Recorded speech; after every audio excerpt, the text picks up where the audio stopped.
Call, please. Ms. Hyman. Here. Ms. Lobby. Here. Mr. Fishbane. Here. Ms. Nick. Here. Ms. Culver.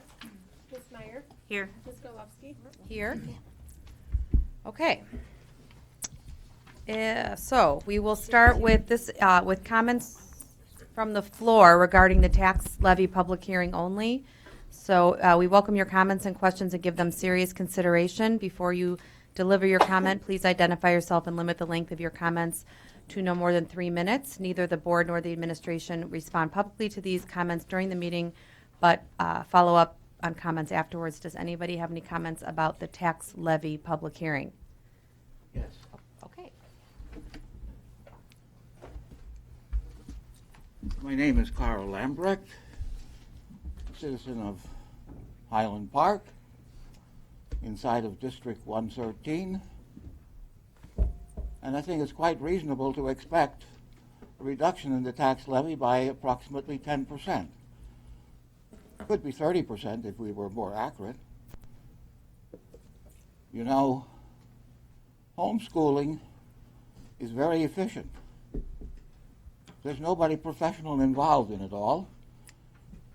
And as I understand, it's in fact slightly more effective than this large bureaucracy, which you don't need.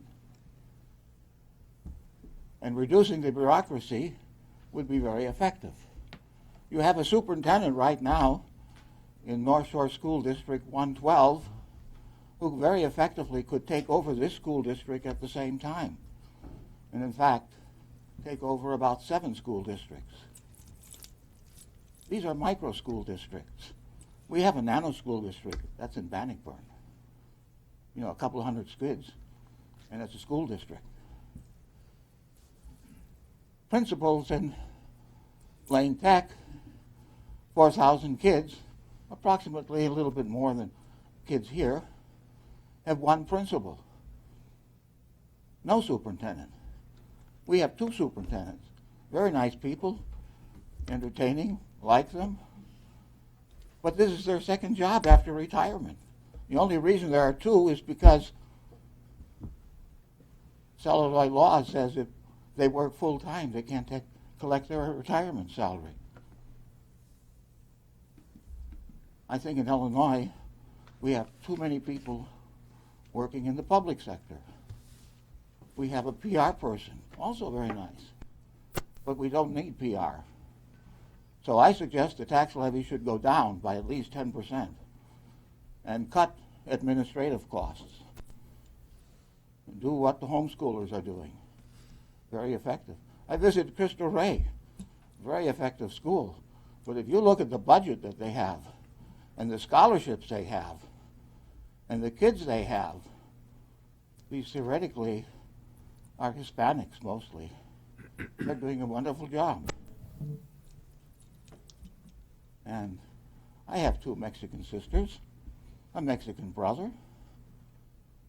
They went to South Africa and they learned English because they didn't know English. They learned Afrikaans. And the school they went to was in 1 language that they didn't know. And all the classes were in that language. They learned 3 languages in 3 months. So my focus is 10% cut. There's no reason we can't do that. Just reduce your administrative cost. Thank you.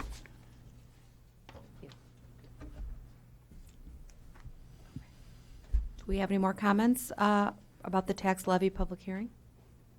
No? Okay.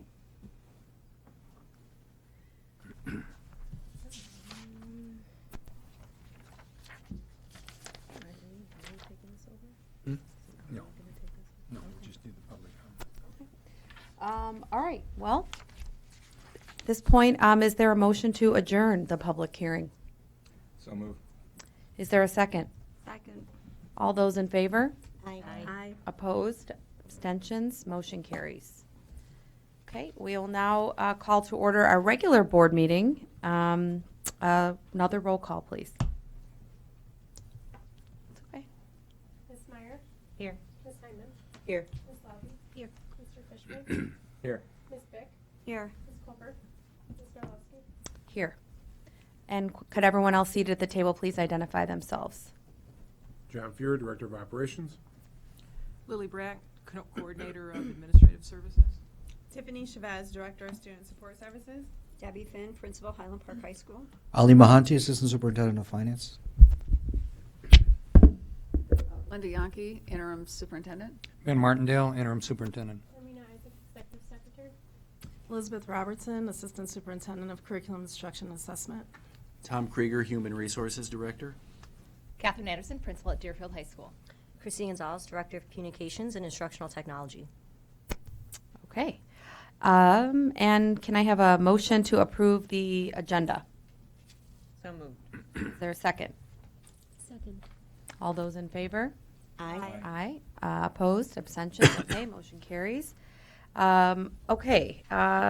President's report. First of all, I would like to just state on behalf of our board member, Michelle Culver, she is not in attendance today due to a previously scheduled trip that went along with our old calendar. We now have a different calendar, so that's why Michelle's not here today.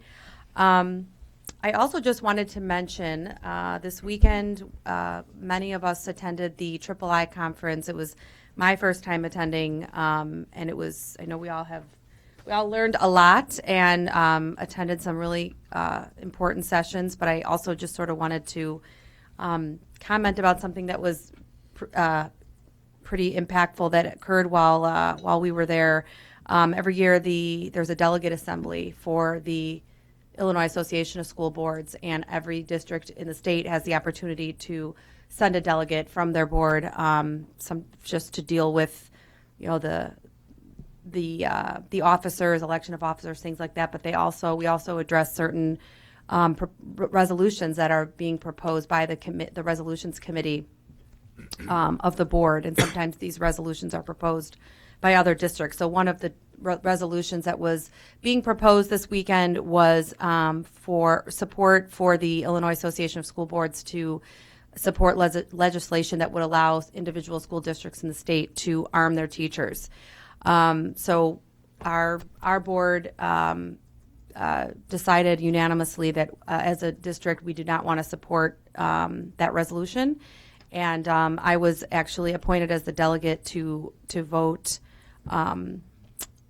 in the assembly, and it was a very close vote. There were 179 votes in favor of this resolution and 203 votes against it, and there were at the last count 408 delegates there, so some people didn't vote. But anyway, it was just wanted to mention in case anybody heard about it or will hear about it, that's how our district voted. Our board unanimously decided to not vote in favor of the resolution. So that's all I have to say. We will now move on to our citizens' comments. We welcome your comments and questions and give them serious consideration. And pursuant to Board of Education Policy 2-230, please identify yourself and, if applicable, state the agenda item to which your comment is directed. Please limit the length of all comments to no more than 3 minutes per comment period. We will do our best to address your questions during the relevant agenda item discussion. For non-agenda related questions or for questions that require additional response time, we will follow up with you as well as report back at the next board meeting. I don't have any speakers listed on my sign-in sheet, but do I have any citizen comments? I signed in. You did. Yes, you did. And you already spoke at the public here. You want to speak again? You certainly. Okay.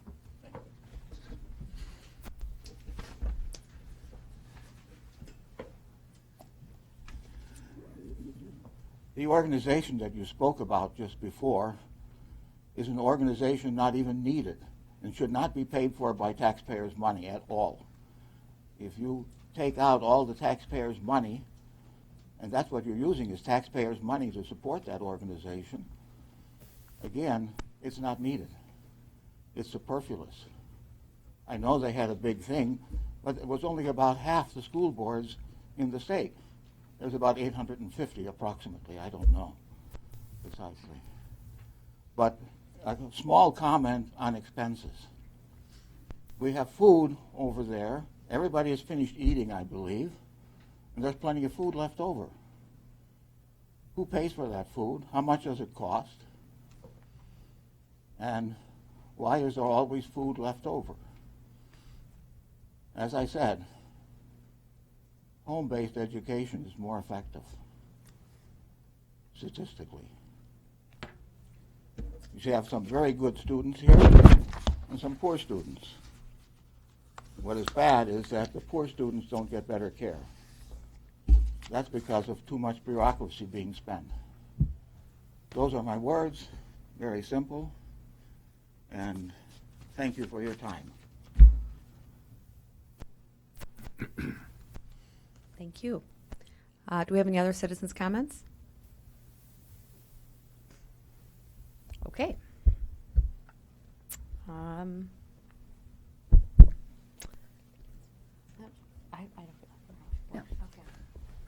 The next item is school board member appreciation, and so Linda has some. I'd like to read a resolution. November 15th is designated School Board Members Day in Illinois, marking the 10th official statewide observance of that day. District 113 is joining districts across the state to thank these community volunteers for their commitment and contributions to public schools. Township High School District 113 is fortunate to work with an incredible Board of Education. On Monday, November 19th, today, we express appreciation to District 113 board members Elizabeth Garlofsky, President, Stacy Meyer, Vice President, Michelle Culver, Secretary, Gail Bick, Ken Fishbane, Deborah Hyman, and Alina Laub. The theme for this year's School Board Members Day is Sharing the Vision.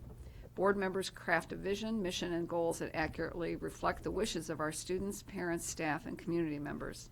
They provide leadership that creates significant opportunities, and they maintain high standards for the education of all students. We proudly join others in saluting these education advocates as they model commitment and leadership, resulting in excellent student achievement, academic programs, district finances, and school facilities. The hours that they dedicate to perform effectively in this essential voluntary role are numerous, and their service is highly appreciated. Thank you very much for everything that you do for this district and this community.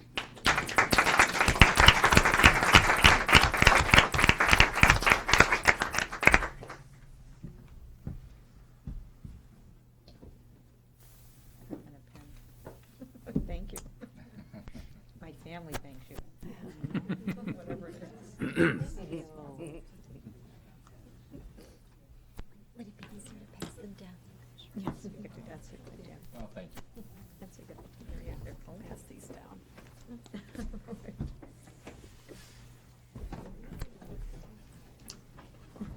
There you go. Thank you. You're welcome. Thank you. Thank you very much. Ooh. Yeah, Ken got one. I got it. I just put it on the shelf. Thank you. All right, the next item on the agenda is a report from our teacher representatives. So are they here this evening? Amber and Jake? Hi, I'm Amber Rizwan from Highland Park High School. There's a lot of great things going on at school. I'm going to try to make this efficient. The SOAR lock-in just occurred this past weekend. It was an extremely successful 24 hours with a tremendous staff of engaged and courageous staff and 47 courageous students, 4 white and the rest students of color. Students have reported deep conversations resulting at home, greatly appreciated. Conversations as such were constant during the 24 hours and will continue into the rest of the school year. Students and staff attended the Hate You Give at a private showing at Northbrook. And then debriefed over lunch back at HPHS. Each year, much preparation is required, and every year, courage to offer this and courage to attend this is necessary. Thank you to our board for supporting this practice that is highly valued by the students and staff who attend. On November 7th and 8th, the library hosted a pop-up makerspace event in the Commons and cafeteria, introducing the upcoming library makerspace to students. Over 70 students participated in creating and designing their own stickers, as well as 6 student ambassadors. The next pop-up will be in December. 22 AP US history scholars went to see author Nina Barrett share new details about the Leopold and Loeb case at the HP Public Library on October 25th. 2 of our golfers, junior Jared Grossman and senior Bradley Goldstein, qualified for the state finals in Bloomington, Illinois last month. Both boys finished in the top 50. This is the 3rd time each boy has represented HP at the state tournament. Erica Tug was one of 35 teachers that got accepted to the Google Innovator Academy in Copenhagen, Denmark. To be accepted, she had to identify a problem she saw in education, and she chose to focus on women and minorities in STEM and creating more inclusive learning spaces and opportunities for these students. She was in Copenhagen this past week working on the initial stages of a solution, but will ultimately work on this project for the next year. 4 members attended the ICIC conference, the Illinois Council of Instructional Coaches, on October 23rd. It was a day of learning about differentiated coaching from keynote speaker Jane Kesey, as well as other sessions. Attendees included Debbie Castellani, Lydia Gonzalez, Christy Lempa, and Mercedes Koch. There were many takeaways from the mentoring program. Stephanie Solis and Katie Zolotto have been partnering up with the deans to run circles with an English 1 class to build listening skills, academic identity, and mostly to address SEL needs. It has been a much needed intervention and a very valuable collaborative experience. HPHS Robotics hosted the first meet of the first Tech Challenge season. 3 of our 4 teams placed in the top 4, and our veteran team won first place. The next competition is on December 8th in Evanston. Students Lizzie Knutson and Mimi Friedman placed second chair bass and third chair violin, respectively, in the ILMEA District 7 Orchestra, composed of top strings players in the north and west suburbs. Our civics program recently ran the school's mock election last Tuesday, participating as election judges, crowd control, and tech support, among other roles. Some sections also designed propaganda to inform and influence voters based on research they had engaged in about a wide range of issues and candidates. Over 860 students cast their ballots over the course of 9 periods. Winners in the election included Brad Schneider, J.B. Pritzker, and Kwame Raoul. The HPHS Human Rights Club had a walking bake sale in the school last month. They baked their treats in the new HP classroom, sold the goodies around the school, and raised over $200 for the Highland Park Legal Aid Clinic in honor of Domestic Violence Awareness Month. Jeremy Runyon and Nancy Kuroga just finished doing a very innovative project in their geometry survey classes. Kid had to build a triangle shelf in different styles and groups as a fun and creative way to summarize their chapter on triangles. The Dean's Office is happy to report that 38 students have been recognized this year by staff members with Giant positive referrals. A Giant referral is similar to a disciplinary referral, but it emphasizes students' positive rather than negative contributions. When a student receives a Giant referral, they are seen by a dean and recognized for their positive behavior, and a positive phone call is also made home. Benefits to our referral system are providing formal recognition for positive and/or improved behavior, fostering positive staff and student relationships, encouraging students to seek positive attention and recognition, helping staff and administrators celebrate student success, generating positive feelings, reminding staff to look at positive student characteristics as opposed to dwelling on negatives, and emphasizing the Dean's Office as another area of student support. Maria Barbanense and her students were invited to write for the Fra Noir, an Italian-American newspaper here in Chicago. Italian 4 honor students worked together to describe their feelings about learning Italian and about the Italian culture, and also talked about an international poetry collaboration they participated in last year, facilitated by the Highland Park Sister Cities organization. Their piece will be featured in the December edition on a page for updates from various high schools in the Chicagoland area. Maria also had the opportunity to present before Italian colleagues at the ACTFL, American Council on the Teaching of Foreign Languages conference in New Orleans this past week. On October 20th, 120 students, family members, and Rotary members volunteered at Feed My Starving Children. On November 14th, Rotary Interact hosted approximately 190 students, family members, and Rotary members for their inauguration breakfast. They welcomed 100 students into the club for the 2018-2019 school year. On December 9th, they will be hosting 400 athletes at HP for the Special Olympics basketball skills and female basketball tournament. They're looking for approximately 55 adult volunteers for the event. As one of only a few developed K-12 dual language programs in the nation, 6 teachers and 3 administrators attended the dual language conference La Cosecha in Santa Fe, New Mexico. HPHS was featured in a number of presentations, and everyone has returned re-energized and ready to continue building the program.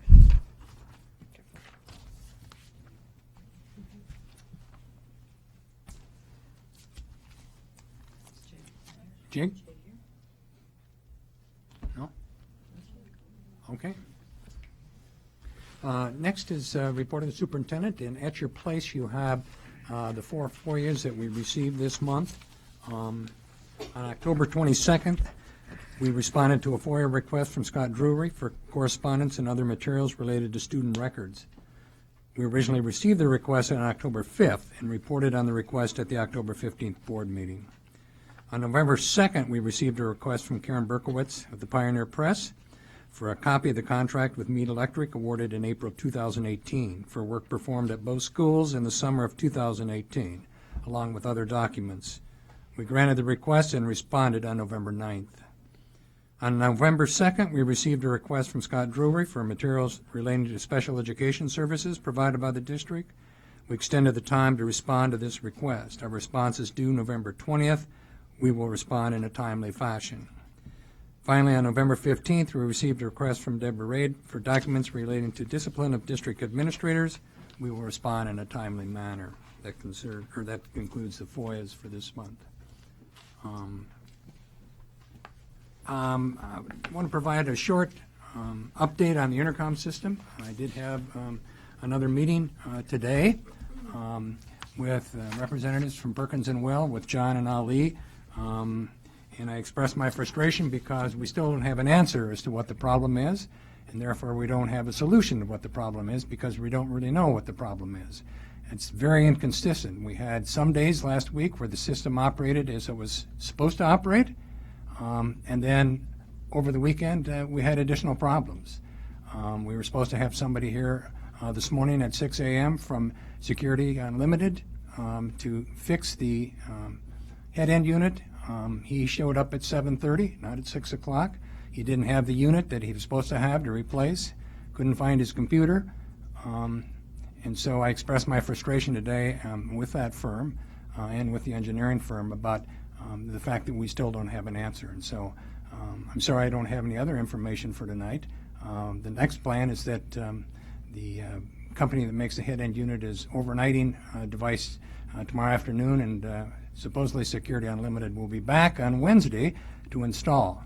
But for right now, we don't have consistent operation. We also have about 4 places at Highland Park High School that are also not operational. So that's the latest. It's very inconsistent and very confusing. Questions? The backup system that was installed, that's working? Yes. Okay. Now, I will tell you that, we're getting pricing for devices to put in the commonplace areas so they would operate also, like the gym and the cafeteria and the auditorium. Because right now, the only places that those systems operate is in the classrooms that have phones. And we'll be doing a test probably tomorrow at Highland Park High School to make sure that that system works, the backup system works. Yes? So the update we got by email the end of last week made it sound as if things were in better shape than you're saying now. So I'm just want to make sure I understand. Well, the message I got today is that there has been improvements made, but we still don't have consistent operation over a period of time. I mean, it might work fine for a couple of days, and then for whatever reason, a fuse blows or something else blows, and we have sections of the building that don't get sound. So I just don't understand why it's taking so long for our contractors to figure out what the problems are and what's causing it. I don't understand either. Should we ask them? Sure. Are they here? Yes, They're here. Would somebody from Perkins and Will want to answer the question of the board member? We do have, just for reference, Perkins, Will, Gilbane here this evening. Yeah.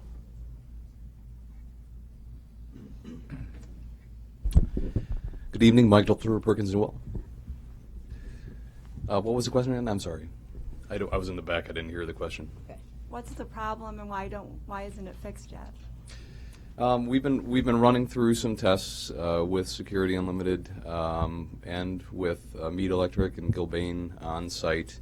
As was stated in the update of the end of last week, when we went through the system 2 Saturdays ago, we believe we had isolated every issue that was taking place. I'm sorry, can you specify what system you're talking Sure. about at which school? The Deerfield High School is the system that I'll be referring to, because that's the one that we've been actively focusing our efforts on currently, is getting the functionality of the Deerfield High School system up and running. Okay, but just so you gave us an update on both schools from Sure. your perspective on what you're doing at both schools. Absolutely. Okay. So at the Deerfield High School system, 2 Saturdays ago and the following Monday, we were able to bring the system fully online.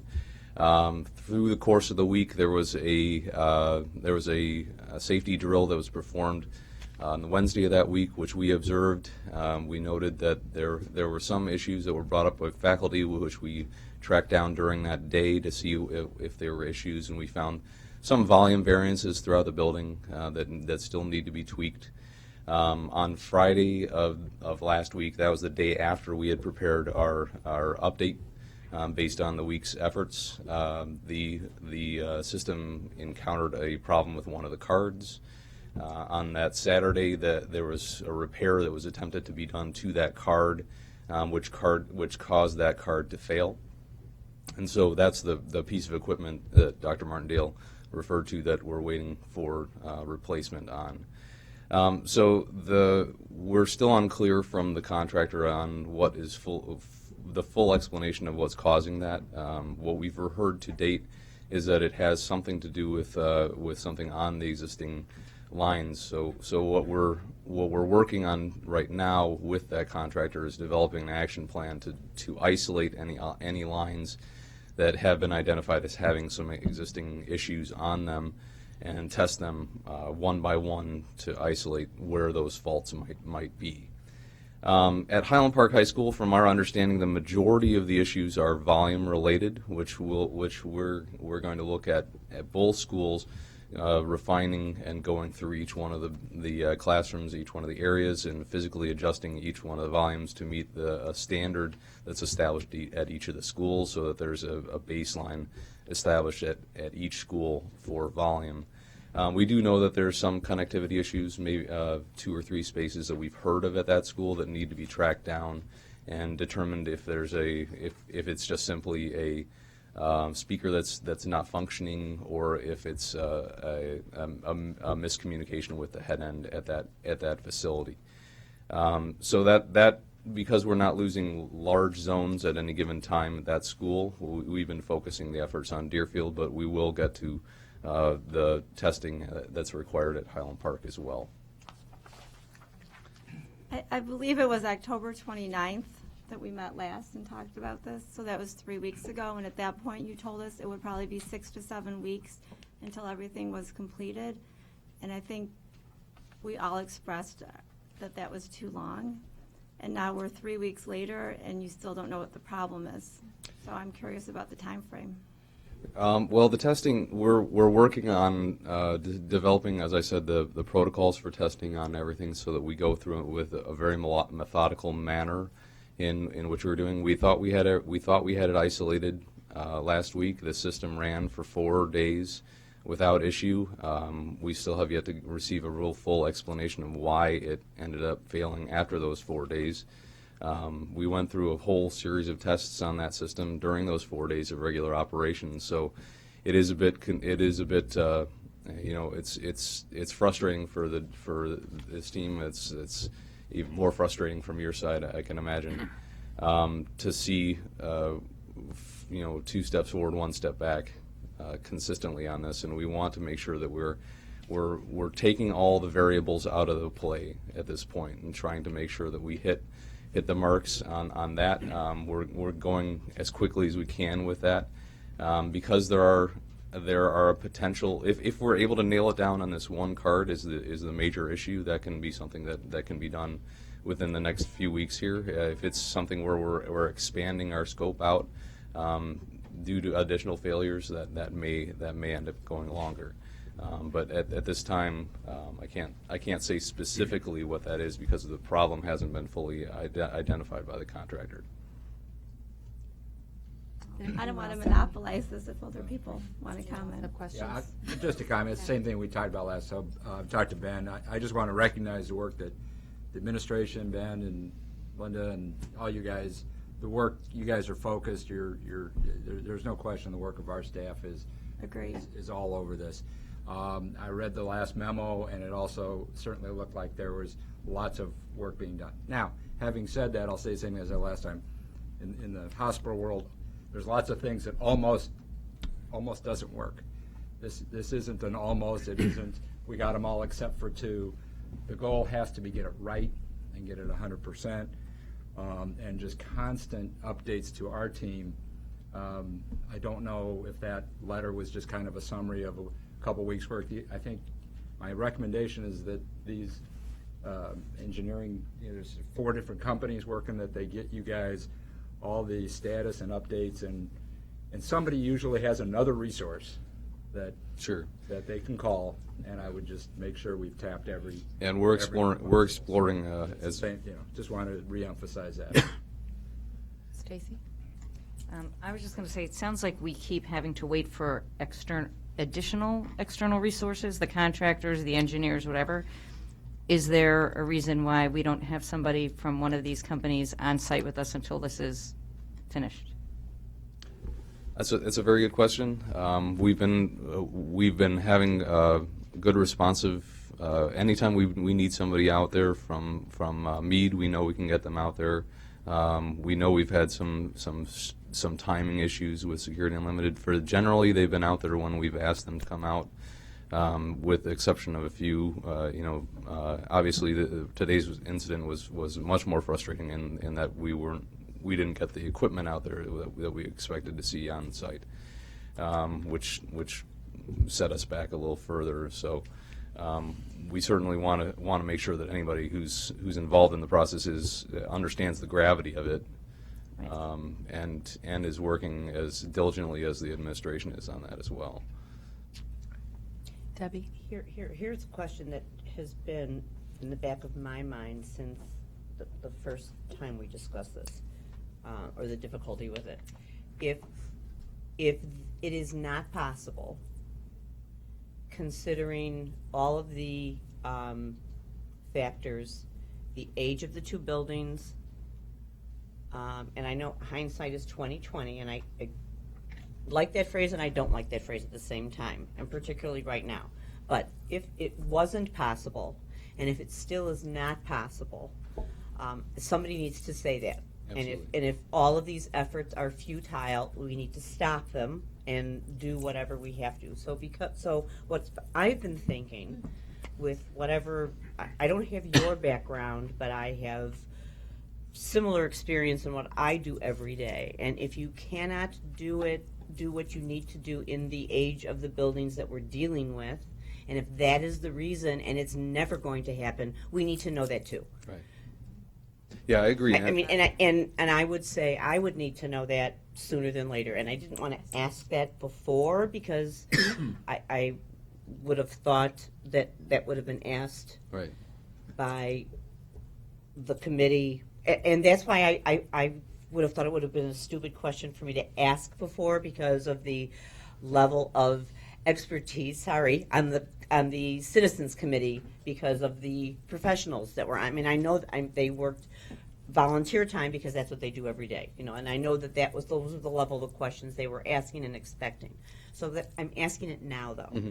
and I think it's a reasonable to expect that be asked of the people we're expecting to be there every day, because I think it has to be asked now.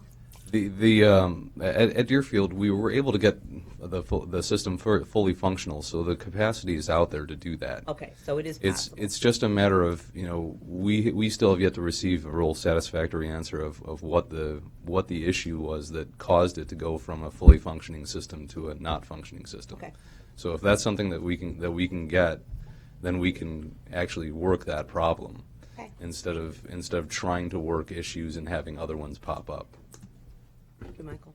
Thank you. So, excuse me, I just have another question. So at what point, kind of along the lines of what Debbie said, at what point do you sort of say we have to move to Plan B? I mean, how long does this, well, we don't know, we're going to call this person, that person, what's sort of the protocol, the timeline that you've put in place so that we know what's going on? We're actually in that process right now of trying to figure out what are our other alternative avenues on this right now.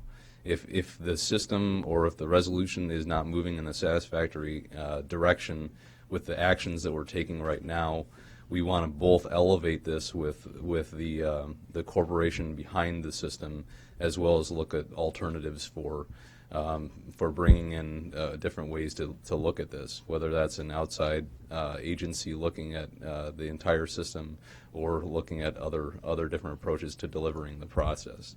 But we're certainly exploring those avenues currently. Okay. Anyone else have any other questions? Yeah, one more thing. So I think to that point, all these points, there should be action reports that are coming to the superintendent's office so that they can update us, because we don't want to wait until next month's meeting to have you and to do Well, this and again. we have been getting regular We've reports. been getting them, but we just want to reemphasize, I think, the constant updates of progress and that kind of thing would be really important. Understood. Okay. Okay. Thank you. Thank you.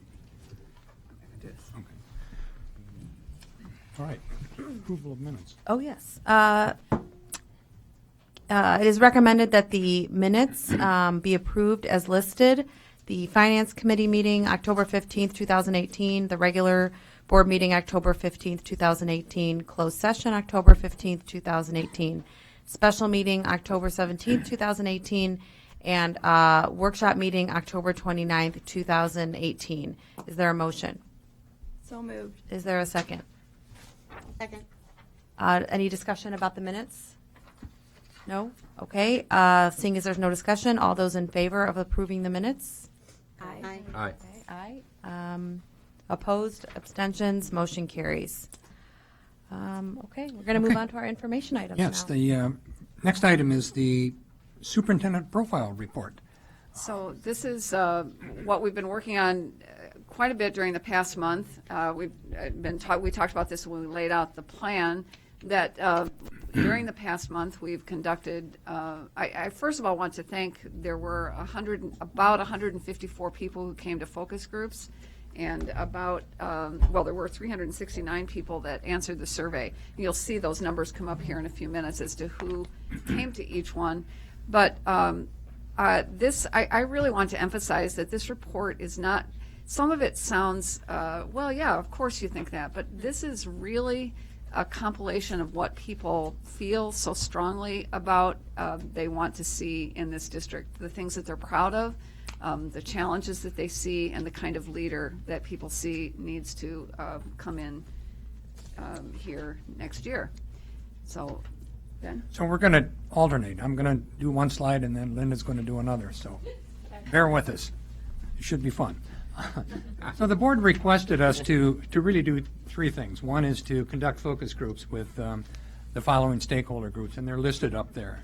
Also to conduct an online survey to gather input from school staff, parents, and community members. And then finally, to create this new superintendent profile based on all of this feedback. And so that's what we did.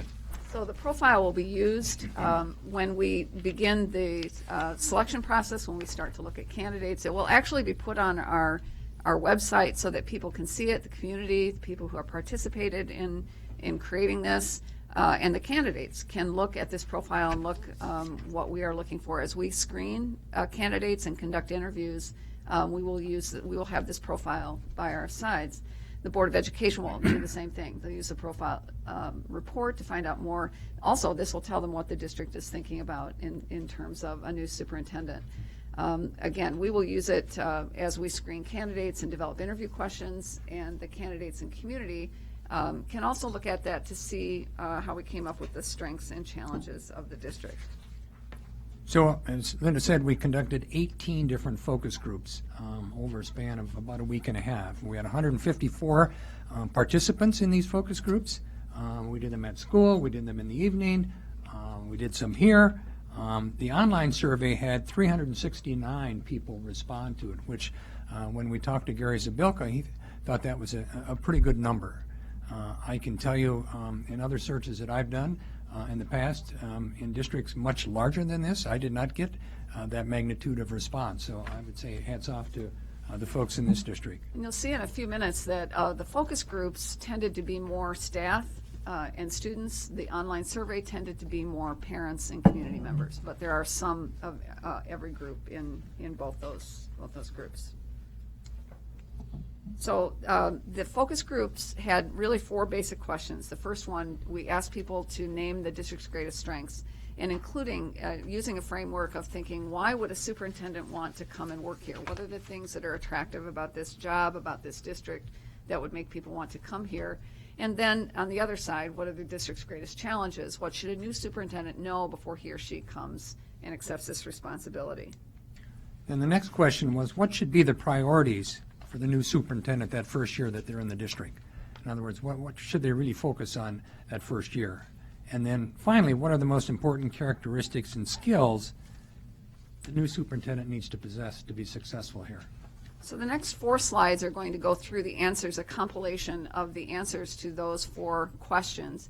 And again, this is, Ben had about 20 pages of notes. I had about 20 pages of notes. Gary Zabilka had about the same amount of notes, kind of sifting through those and looking for common themes in each of these questions. So the first one was the district strengths. Over and over again, people would say this is a caring community of dedicated teachers, administrators, support staff that have expertise and a desire to work together. That was very common. These are not necessarily in order of how often they were said, but because these were all said very often. People always cited a supportive and engaged parents and community. People are proud of the schools. Parents are engaged in education. Our diverse student population and staff, and a staff committed to equity and inclusion. Those were things that were, again, mentioned in every group that we held.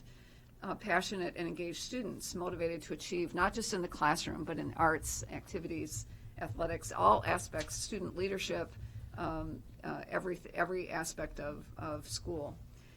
It's a fiscally sound school district in a strong financial position. That's certainly a very attractive thing to an incoming superintendent. And we've recently completed large capital projects. Attractive suburban location. And we noted, a lot of people told us, my children go to school here, I went to school here, my parents went to school here, or some version of multiple generations of families who have been connected to the district. And a lot of teachers who are working here have children who are here, which is a very strong testament to the quality of the schools. So some of the challenges that were identified in our focus groups, and that is one size does not fit all. Expect exceptions and honor unique individuality among students, staff, and communities, between the two communities. Also, another challenge is that this is a competitive, high-pressure atmosphere, and sometimes it results in undue stress for both students and staff. Another one was the recent turnover in leadership positions at all levels. It's created a feeling of instability in a district with a history of strong leadership and achievement. Address the needs of all constituencies with attention to all parts of a diverse community. Another one was improve articulation with the center school districts, and then continue to attract high-quality teachers and leaders to the district. I think I'm missing a page here. Oh, I didn't move it. Okay. What happened? There. There we go. Back Okay. up. Nope. There. There we go. Okay, the priorities. What should the superintendent say are top priorities when he or she comes? This was across the board very strong. Listen. Spend a lot of time listening to everyone. Learn about the district, its history, its strengths and challenges. There was don't come in with a preordained program of things that you want to institute before you've talked to people here and learned about the district. Develop relationships. You can see there's even a theme here within this question. Be visible in the schools. The students talked about that. We want to see the superintendent at activities in our school. And focus on equity. That was something very important, again, in every group, tradition of equity and equal access, using qualitative and quantitative data to help establish priorities.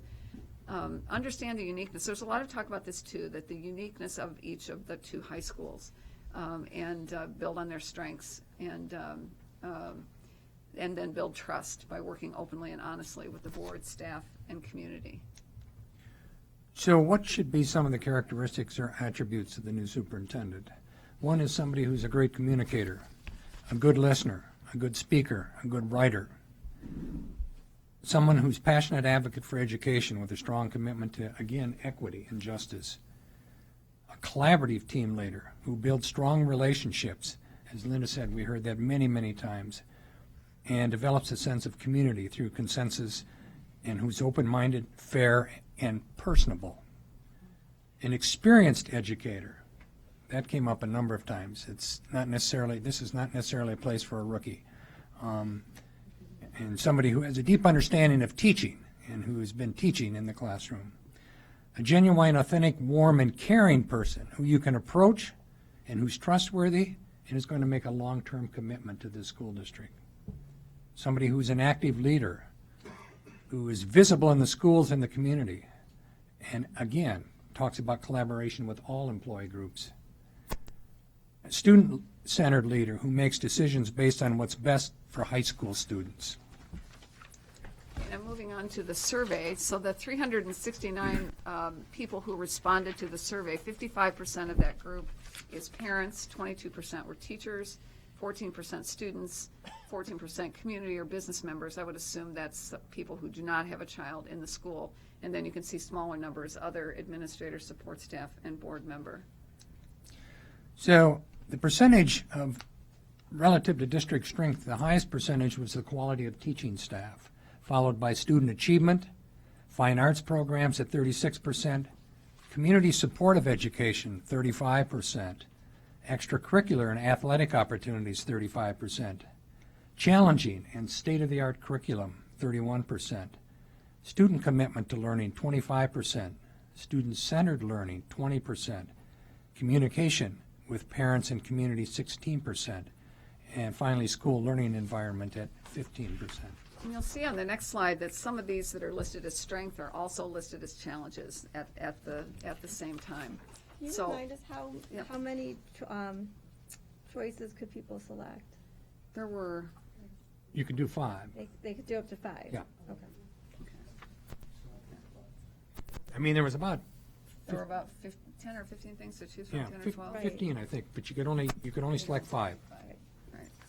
So as the focus groups, there was nothing structured to choose from, so that was just us picking out themes. This was specific Right. items. I just can't remember how many people. Okay.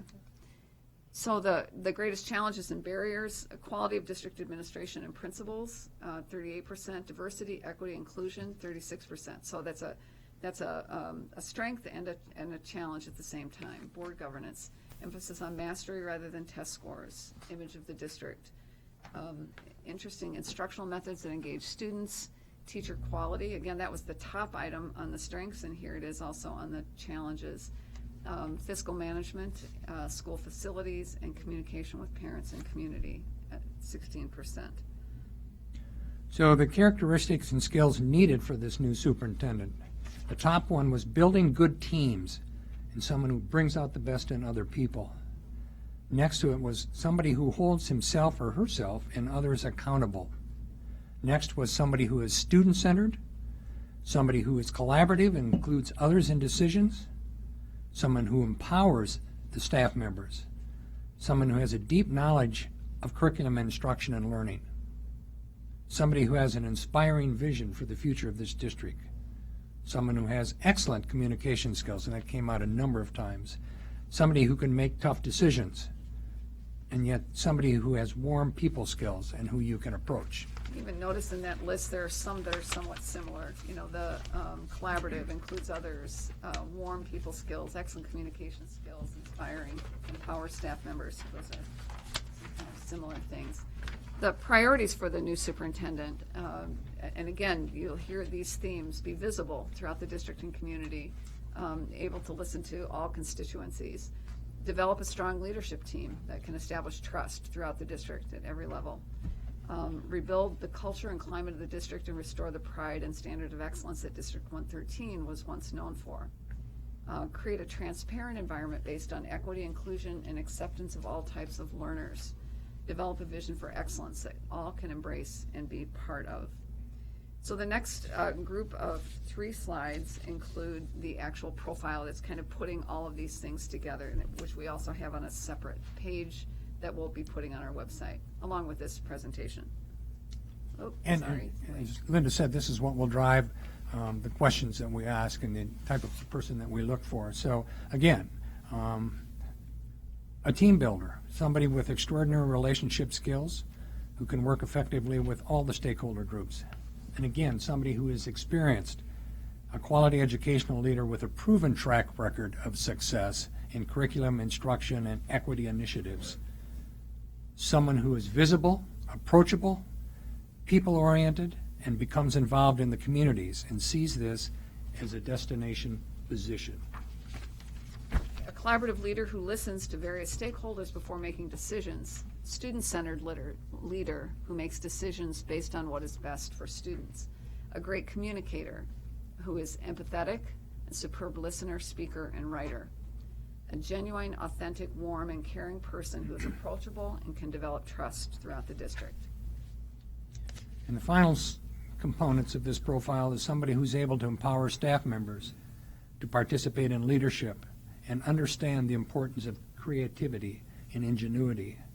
Someone who's skilled at leadership development and team building and can develop and support a shared vision for excellence at all levels. Somebody who's knowledgeable about school finance. Hear that, Ali? And is able to work with others to provide sound district financial management. And finally, somebody who's willing to make difficult decisions and hold employees accountable for the work that they do. Just to remind us of the next steps, and we've given the board members another document, just reminding us of the timeline that we're following. We talked about this in October, and I don't think we had really actually written all these dates down. This will be available on the website as well to everyone, but that Ben and I and Gary Zabilka will be starting interviews, reference checks, and that will take place between November 28th and December 12th. And then we will recommend a slate of candidates to the board December 17th. The board conducts the first interviews and chooses finalists January 8th to 12th. The exact dates are here that we decided, the 8th, the 10th, and the 12th. And then the finalist interviews are from January 24th to 29th. Again, it depends on how many there are, but probably 2 or 3. We have 3. And there will be stakeholder interview finalists, and they will interview the finalists and provide input to the board. Then the board will interview each of the finalists. Each finalist will come on one day. We'll meet with stakeholders and then the board. And then the board has a special meeting to meet on January 31st to make a selection from among the finalists. And then there begins the process of negotiating a contract. And the tentative date for the announcement is February 19th. And then the new superintendent would start on July 1st. So one thing that I talked to a couple of you about last week when we had our individual meetings, and I wanted to talk with the whole group about that. One thing that came out in the focus groups was some frustration with past interview processes and the number of people that can participate, the opportunity to ask questions, having enough time. And we are recommending that we not have one stakeholder group, but that we have either 3 or 4 stakeholder groups that would meet with the candidate earlier in the day. This is really very common. It's not something brand new. It is a rigorous day for the candidate, but that's kind of like what every day of being a superintendent is like. And so we are recommending that we have groups. Then those groups can ask questions that are more pertinent to that group's interests. And then still we'll make sure that you have plenty of time to review their feedback before you interview the candidates as well.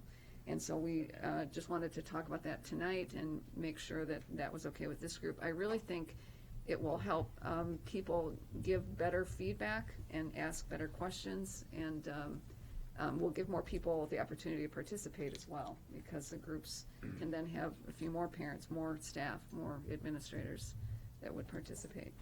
Gail, you were going to. How will we choose who is on those groups? Well, it'll vary by group, and we'll. We'd have one group be teachers, one group be parents and some students, another group be support staff, and then the final group be administrators. Will parents, community members get to apply to be part of the group? Or are we going to reach out to certain people? I don't know. Normally, we would, with the parents, we would normally reach out to parent leadership groups and get their recommendations, or sometimes get recommendations. That's normally who we would work through. If board members have recommendations, we can ask people. But one of the things, they have to be available for 3 days, and you can't just come to 1 or 2. You have to be at every need one. to come to all. And there certainly are a lot of people who are very interested in participating. So that's normally what we do. We'll ask the DEA's assistance in finding teachers for the group, and then the administrators would likely be everyone at this table that would participate in that. Other questions? Yes. Go ahead. A couple of things. So I was one of the people that had this discussion with Dr. Yonke already. So I am supportive of this, and I do like the idea of people within a group being able to ask different questions that maybe they might not be as comfortable in had they been in one big kind of compiled group. Can we ask about the superintendent profile specifically? Yes, Yes. I think we should go back to, Oh, I okay. just yeah. wanted to mention that. I didn't want to let that Right. go by and make sure that there was a consensus for that, but we absolutely need to, yes. Right. Yes. So my only, I mean, I think it's great, and it captures, I think, a lot of what we need going forward and some of the things that have been concerns.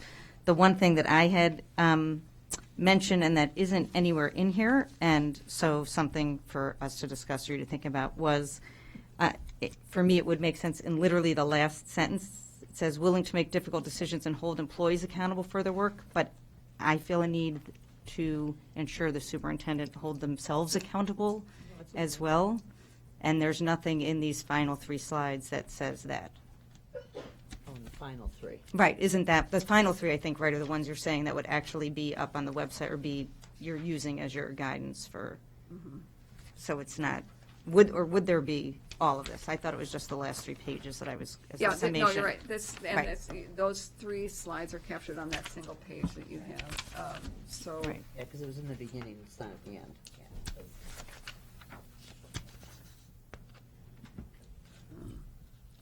that would be easy to work into this last one. Assuming others Themselves and others. shared that sentiment. Very good. I'm sure there's a lot of people who have all of this. Right? Pardon me? I'm sure there are a lot of people out there that are all of these things. Yes. I We think have there 2 of are. them. Just to find, I keep saying, just find clones. We'll be Yeah. good. Yeah, Well, we there are. took off the one called Walks on Waters.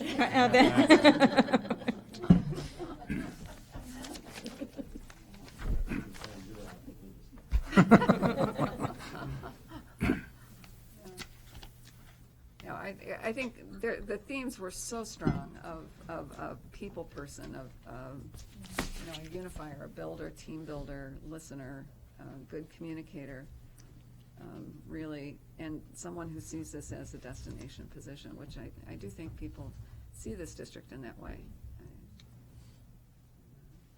Elena, you were going to say something? I just wanted to compliment you on the decision to increase the number of shareholder groups because my experience in other districts has been exactly that, and it does lead to an opportunity for digging a little deeper into the concerns that are unique to the different stakeholders. So thank you for that. And I have to present, the danger is you have one group that has a different reaction from this group, and so, but that's for you, the board, to sift through and see. Thanks. Yeah. My experience has been, however, that they Yes, actually mine too. coalesce. Mine too. Because then you know you Yes. have. Yeah. Yes.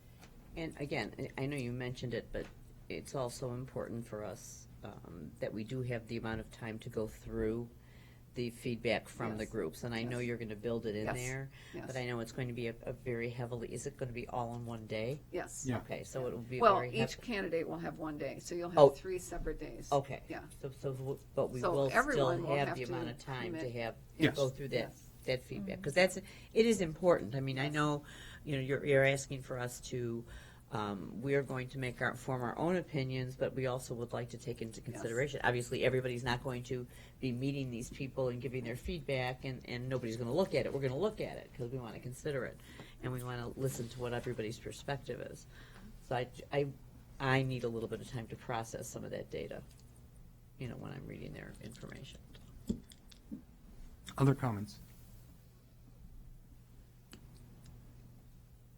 Okay. Thank you for everyone Yeah, for thank you. taking all the Thanks time for and everyone all who the participated. It all- was really important, and it really, Ben and I were very struck by the sincerity and interest from everyone, and I really appreciate everyone's work. Okay, the next item, next information item is class size report. Linda? Yeah, I'm going to talk about this, and I want to say something to start with that I've heard a little chatter about this today among the staff with some concerns.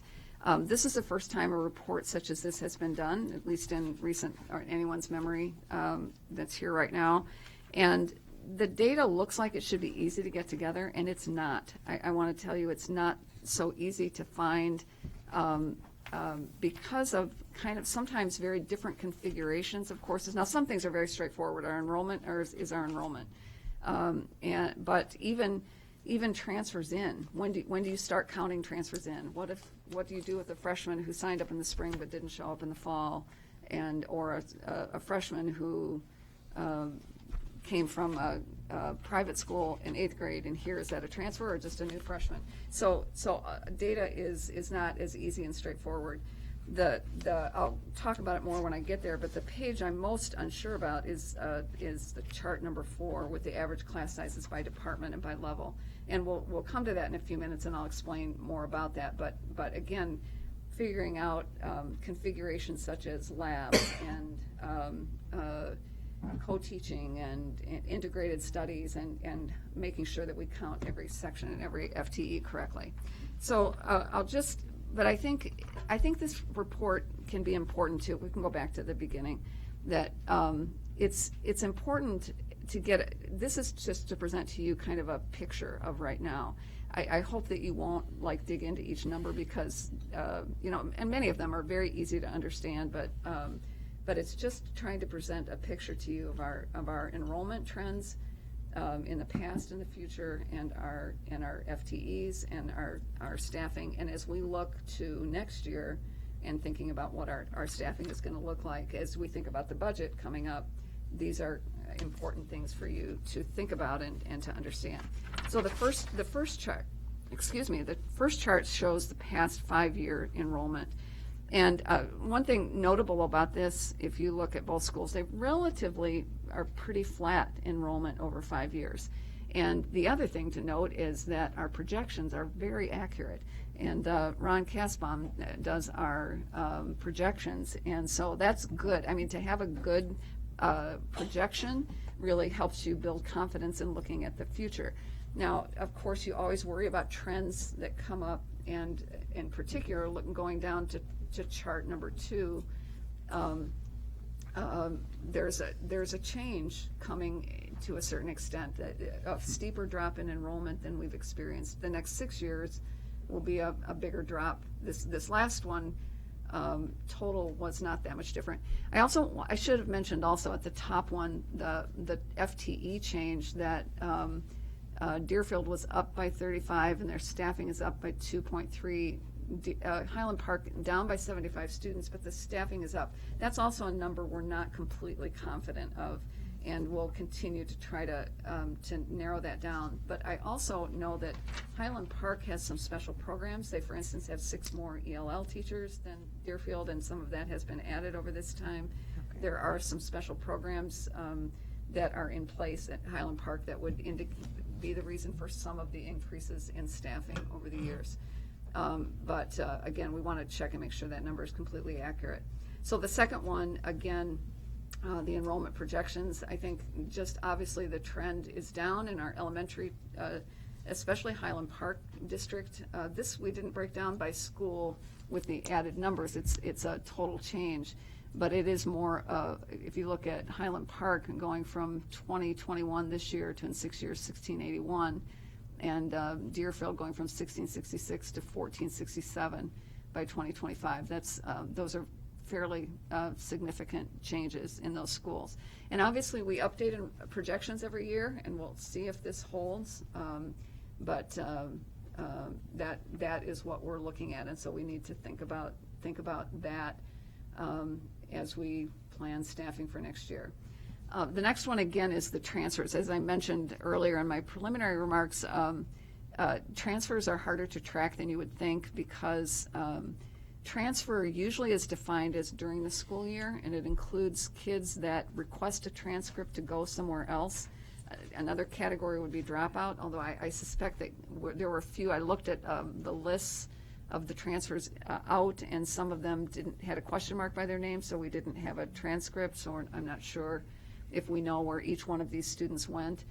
And then you also have to keep in mind the summer numbers, and both schools have patterns of kids moving in and moving out. When I was at New Trier, we had a group in 8th grade that had been in, mostly who had been in private schools that were coming to New Trier, and even some public schools that would sign up for courses at both New Trier and a private school somewhere, and would make a decision sometime in the summer. We found that between kids that had signed up for courses at New Trier but didn't start the school year was balanced out by kids who moved in, families who moved in over the summer. And I don't know if that's the case here. It looks to me like, and we have a big group that moves in over the summer, but we also have some kids that don't appear in the fall. So these numbers, I'm not sure that they completely reflect all of that movement in the summer before. And you make numbers, you make staffing decisions by numbers in the spring, and you have to look at past trends and decide to build in for what you think will happen that summer, and it doesn't always happen that way.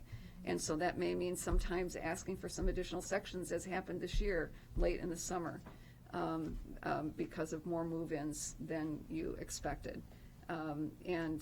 So that is another degree of uncertainty around staffing. We try to, again, this is why it's important to watch the trends so you know what to expect, and look for changes in the trends as well. The third chart is just a look at overall class sizes. And this is divided into two because the survey courses are kept smaller. They use the word divisor here, which is, I think, a soft meaning word for cap, that we hope that classes don't go over 25. And you can see the average is below 25 at both Deerfield and Highland Park in those standard honors and AP courses. And the survey, again, we don't want to exceed 18, and they're both below 18 at both schools. Class sizes aren't hugely different, and again, I'm not sure we've captured every co-taught interdisciplinary course study here, but to me, when I look at this, I think that they're not extremely small. You know, if you think that Deerfield added that much staff, it may have been to keep class sizes more reasonable. It wasn't, again, I think the class sizes are reasonable for averages. That means, there are half are bigger and half are smaller. Although I think usually in the standard kind of courses, you can keep courses around that 23 to 26 mark fairly easily when you have a lot of sections. And then the fourth chart, again, it tries to break it down. It does break it down by department. Again, I'm not sure a couple of them are accurate. For instance, in Highland Park, if you haven't noticed already, Deerfield is red, Highland Park is blue. And in the English survey courses, for instance, that number I think should be lower than that. It's more like 13 or 14, maybe even a little lower than that, because they have an innovative program that is, and you notice there are 322 students it shows in English, which is way more than you would think. It's actually only 180 kids, but some of them are in 2 periods of English because they're getting a lab or some other kind of support to help improve their English skills, which is great. It's a great model for helping kids that are behind. So that's not 322 kids. It's about 180. And then again, again, so you can just kind of get a sense of how it is by department. I'm not surprised world languages is a little smaller. When you get into the advanced courses in language, they tend to be quite small, often, especially in languages with lower enrollment. And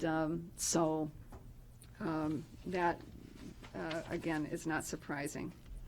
And then on the last page, there are 2 other charts, and this was very interesting to me.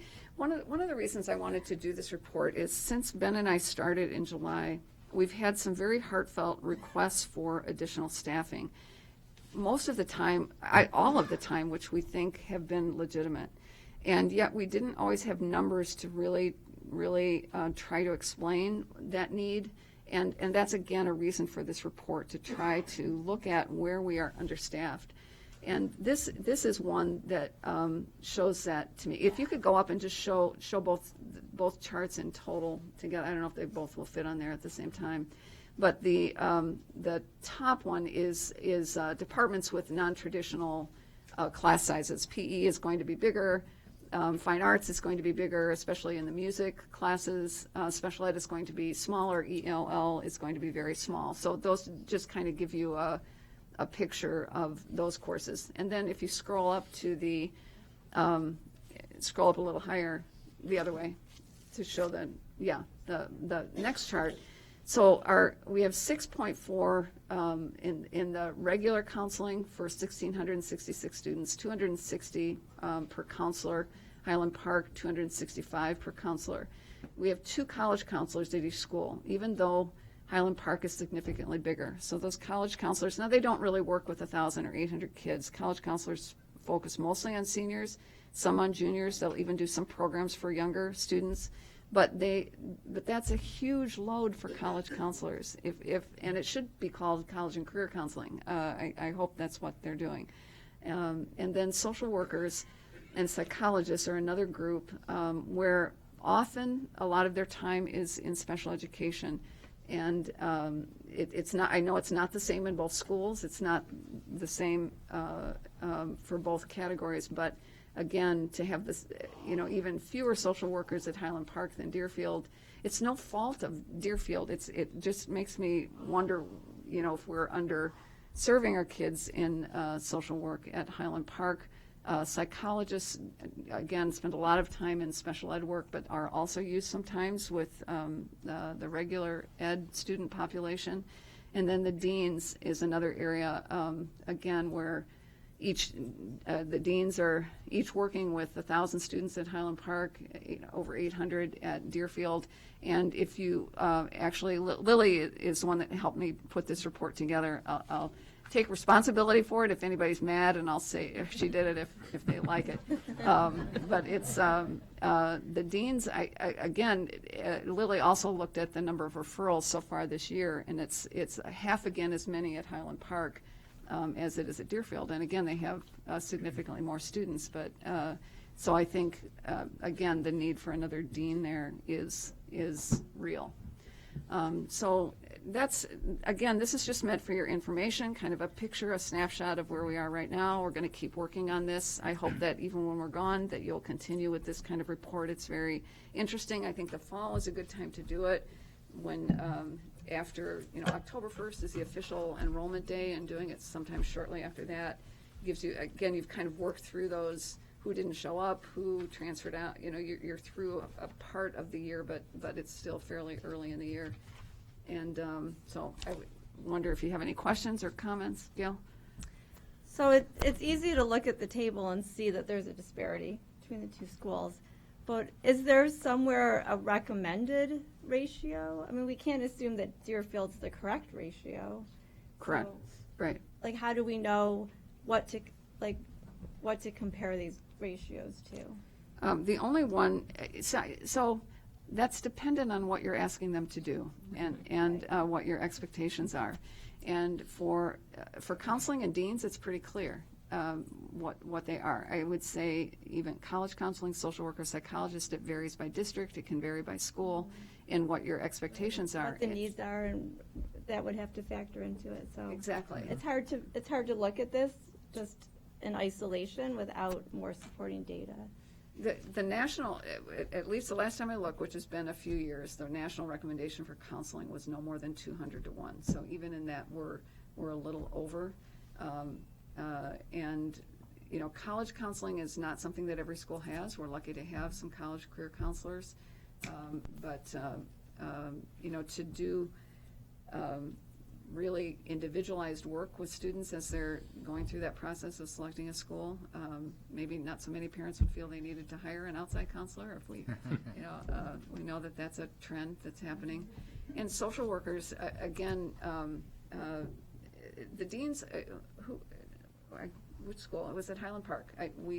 Ben and I had lunch with the two deans on the day we were there for focus groups. They came in after everyone else, after all the lunches were over, and talked with us. And it was really fascinating. They were doing a group session with some kids that, the kids that they see frequently.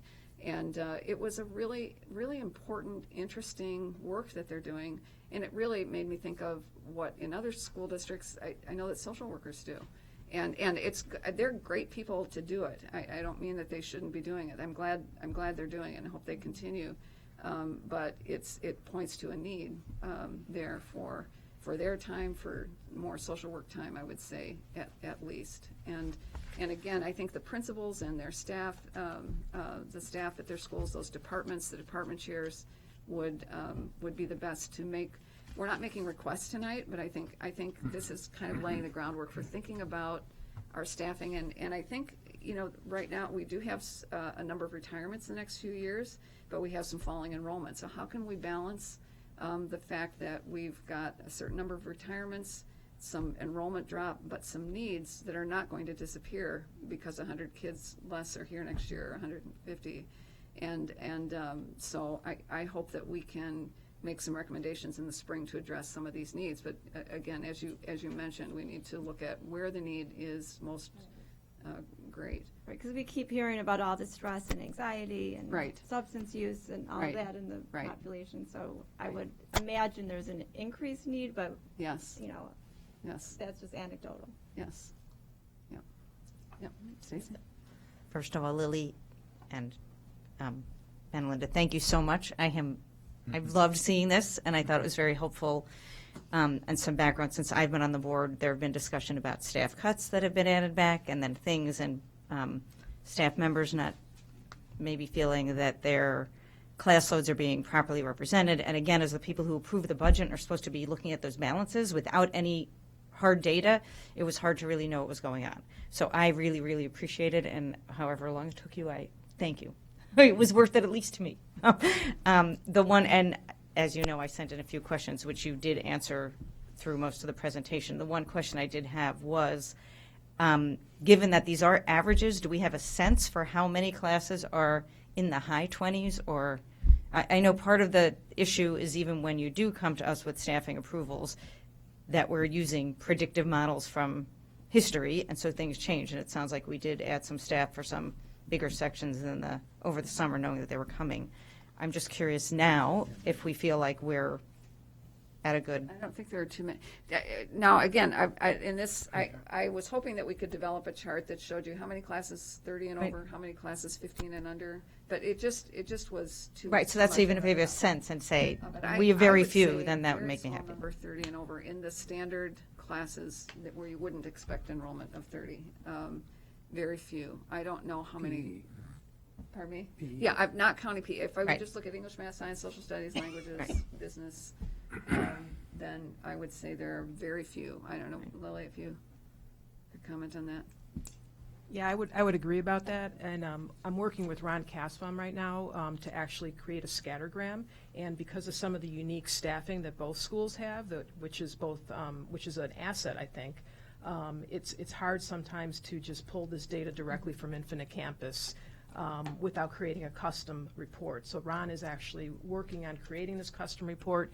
He did create a scattergram for us, but we were not completely confident in the data because of the unique staffing needs. So he needs to know how to write that report in order to present it with accurate data. The other thing so would be to look we're at- looking at that for next year. And again, at the end of the day, it's for you, not really for me, other than that, but just to Yeah. make sure that. It'd be as we're interesting to coming look at the forward. variance. If the average is 23, what's Right, the that's- variance? And And again, is it what you want it to be or right, expect it to exactly. be? Yeah. Thank you. Thank you again. Thanks for doing it. Okay. Anything else? All right. Okay. Moving right along to discussion items. The first item is Highland Park High School international trip to Italy. Debbie? All right. Good evening. I'm Maria Barbonente, the Italian teacher at Highland Park High School. I'm Jeff Hanley, World Languages Department Chair. We're excited to be here again to explore this opportunity of travel that we believe in foundationally for our students, especially in the Italian program. I was doing some research digging through our records for trips, and it looks like going back to 2011 was the last time that we had an opportunity for students to travel to Italy to support this program. So we're excited at the possibility of this extending this to our students moving forward. Maria's going to give us a quick overview of the trip. So I guess I could project. I project every day, right? So the tentative dates would be as soon as school is out. So June 11th to June 21st. It would be a 10-day trip. And students would visit Venice, Florence, Pisa, Assisi, Rome, Sorrento, Pompeii, and Capri. And they would be participating in guided educational tours. So we took a survey. I asked all of my students. It'd be open for all students that are in the Italian program. And there was something like 50% of all students that were surveyed. They were interested. And so there's definitely a high level of interest. And in order to go through with the trip, upon approval, I'd ask that 12 students sign up, which would enable me to go with another chaperone. I have taken students to Italy in the past. It's been years just because life circumstances have been unique. But I've traveled with EF Tours. So this is the tour company that I've been corresponding with and working with.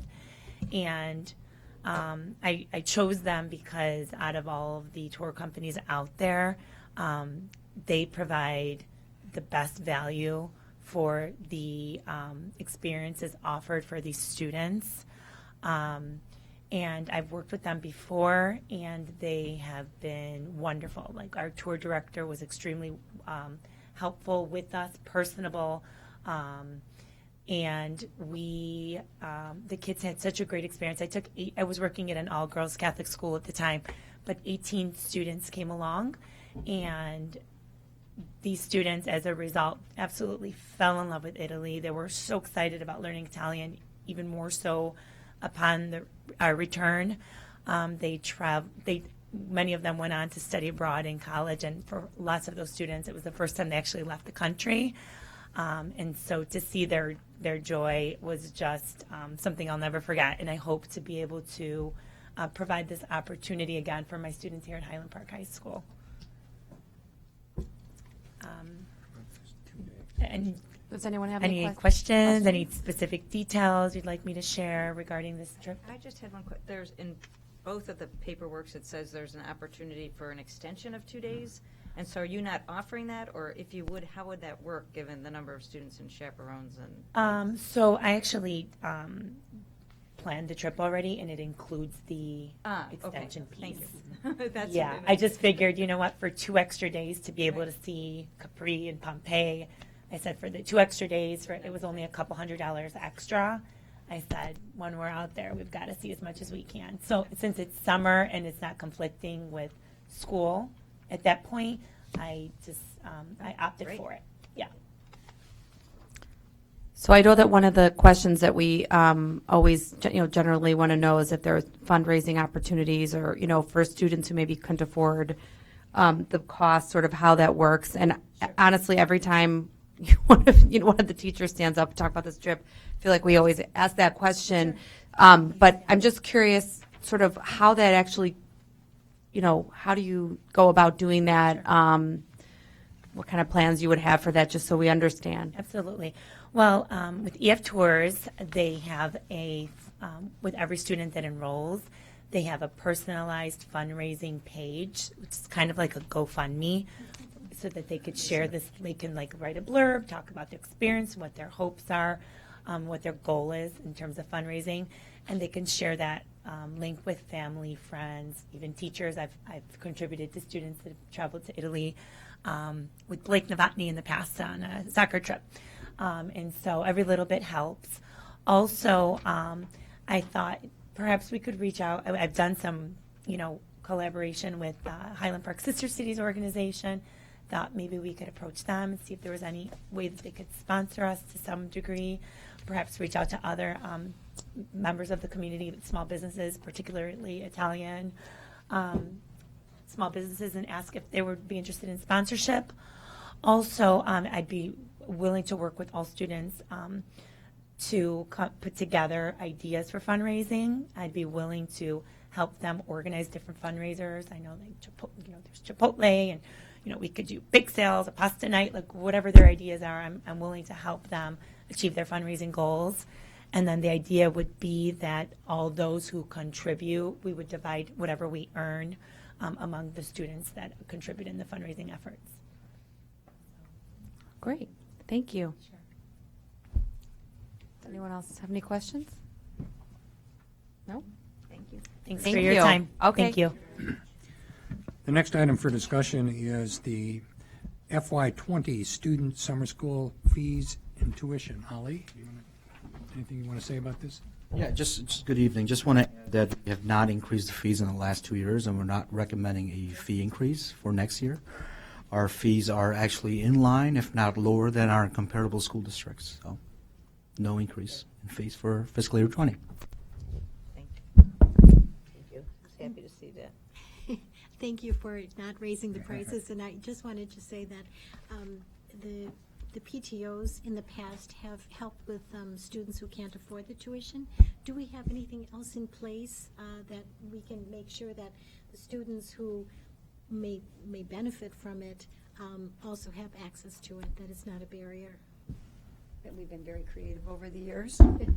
A number of funds,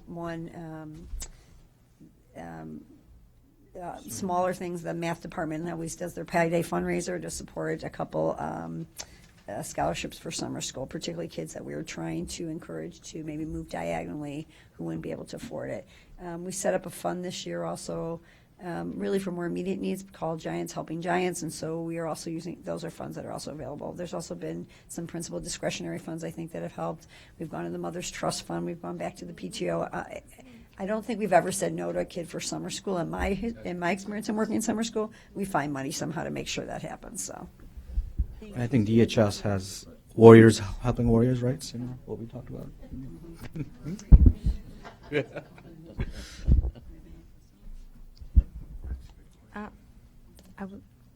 I was going to reiterate some of the information that Michelle had brought up, because I think that would also relevant to fees. And didn't she ask some questions in the packet that you guys answered? Right. Yeah. Yes, Yeah. I can talk about that. So Yeah. Michelle Clover asked is, where are the what's the breakup of the activity fees? What does it help fund? And also, have we thought about having a yearbook fee separately as they're part of the activity fees? Also, Michelle asked about the parking fees. How do we set up a parking fees, and where does it go towards? So I'm just going to answer my response, what we sent earlier in the afternoon.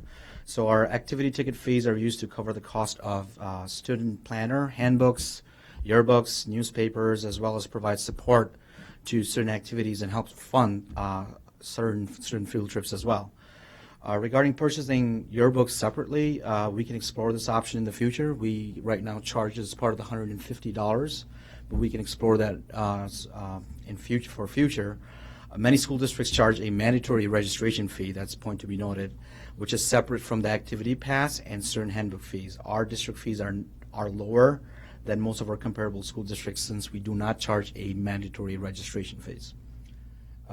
Additionally, our parking fees are in line with other comparable school districts. In fact, I was just looking at New Trier charges $500 for parking fees. We charge $350. So anyway, parking fees are used to help fund the cost of maintaining our parking lots as well as paying for security personnel who are monitoring the lots.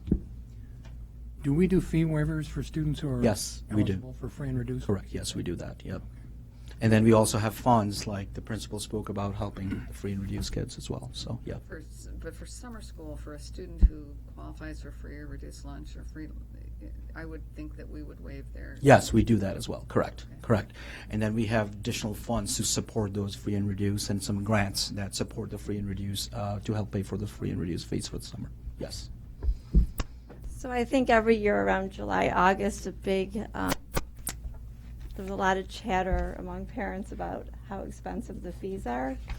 And I think maybe it would be good if for next year when they come out, we maybe make note in some kind of communication about how these fees haven't gone up and the comparability to other districts. Absolutely. And maybe better explain what they go for, because I know as a current parent of a high school student, I hear a whole lot about this, even before I was on the board. I mean, it's, people don't understand why we have all these fees. And then, you know, on our budget of $100 million, $1.8 million comes from the fee. So if we take that component out, that means we're going to have to reduce those extracurricular activities by $1.8 million on a high level. So Well, I don't know. We would have to pay, you know, we would have to be. we have to find for decide budget. whether we're Buying handbooks and. Well, I Absolutely. think we could Stay with Gail's point. just communicate Gail had a good a point. little more about That's what I fine. said. That's a really good point.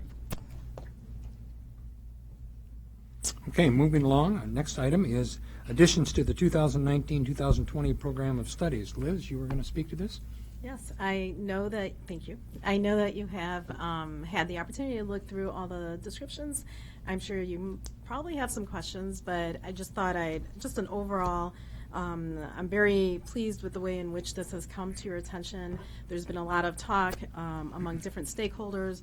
Students had a voice in the choices that you have in front of you, looking at the collaboration with the teachers, and also looking at the building administration and being able to see how does this align to what we hold true to be important to us through the strategic plan is also something I was looking at. What does providing this offer to our students post-high school, which is another thing that we want to make sure is available to all students regardless of what their choices are post-secondary. And looking at things such as equity, I'm sure as you read through them, that was a running theme, equity and identity, and also looking at the availability to students throughout their time at both schools. So I don't know if you'd like to just go through each one briefly, since there's only 4, or just ask whatever questions you may have.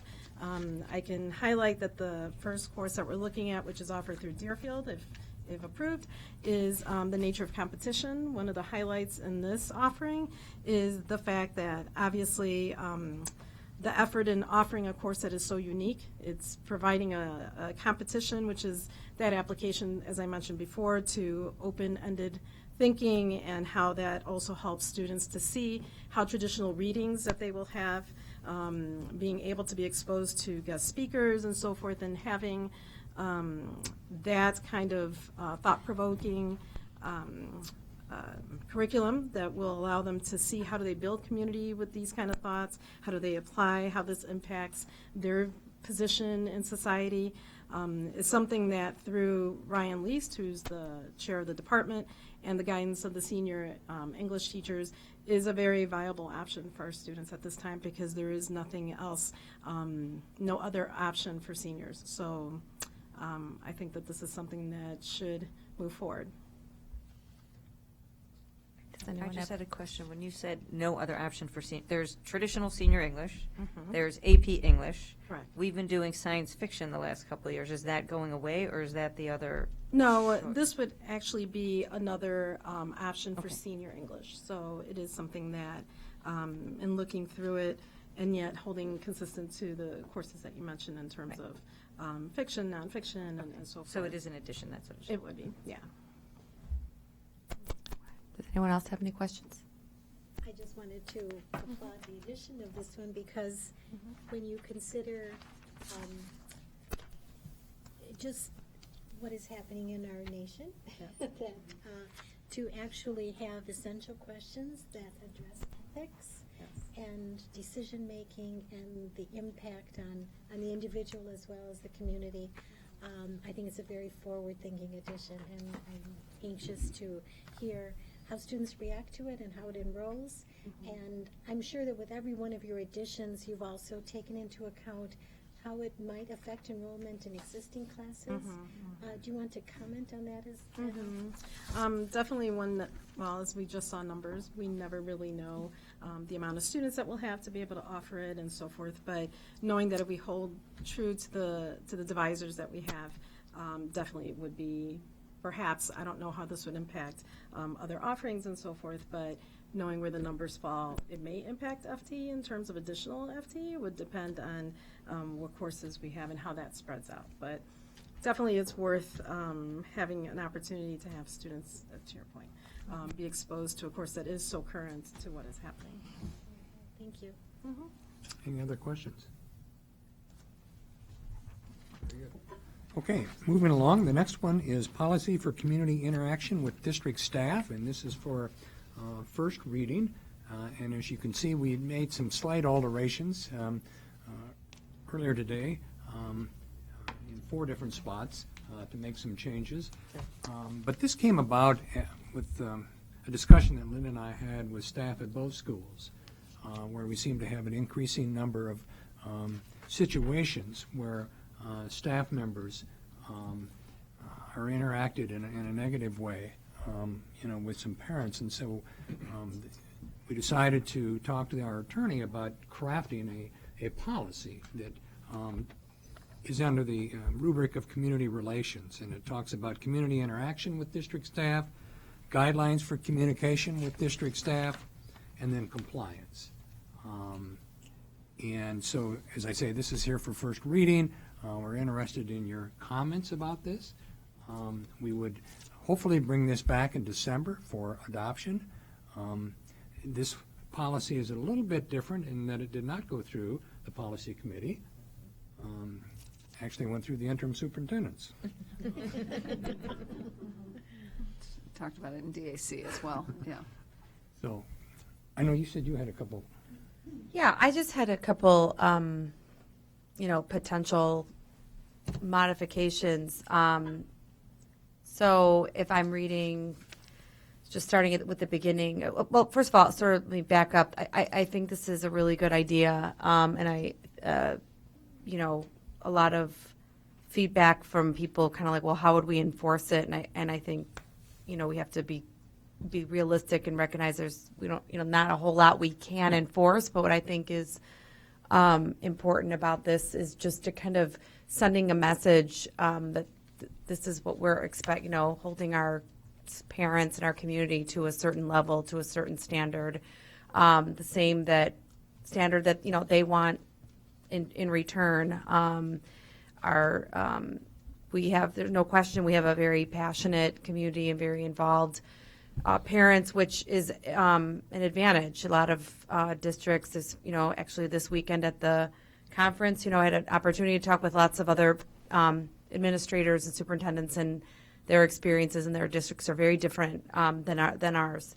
That being said, I think a lot of people can get really emboldened behind their computers, and even in person when they think no one else is listening or no one else is watching. And I think that we need to ask for more, and everybody can do a little bit better. So the general sort of gist of the policy and message, I think, is great. I just I don't think I can look at a document like this and sort of not edit it, but it doesn't speak to the competence of the person who drafted it. So community engagement is a process that the board, so I would change this to may use instead of uses, because it's just more accurate. The board does engage the community, but may use is just a little bit more accurate to what we do. So the board may use to actively involve diverse groups of, I guess citizens works, but I think, again, to just sort of personalize it a little bit more, I would put District 113 stakeholders in dialogue, deliberation, and collaborative thinking related to, not around. That's like a personal thing, the using of the word around in that manner just bothers me, but others can disagree. Thinking related to common interests affecting the district, because I think that this is more than just interest for the district schools. What ends up happening is when you've got teachers, administrators, feeling disrespected by parents or the community, it affects them too. It's not just sort of the schools, and affects them potentially in a personal, individual way. And so I just the district to me encompasses more. On the second paragraph, community members are asked to engage positively and productively with employees, and I would add another two in there. The English teachers in the room, or other teachers can disagree or correct me. And two, exercise the same discretion. It should be to adhere then also, right? Yes. So, and then under that first bullet point where it says be respectful, treat others with courtesy and respect, even if you strongly disagree. I don't think we need the word strongly in there. I think, just even if you disagree with what they're saying, it doesn't have to. I understand the message is meaning you'd still be respectful, even if you strongly disagree. But I just think, the point here is just to encourage being respectful, no matter what.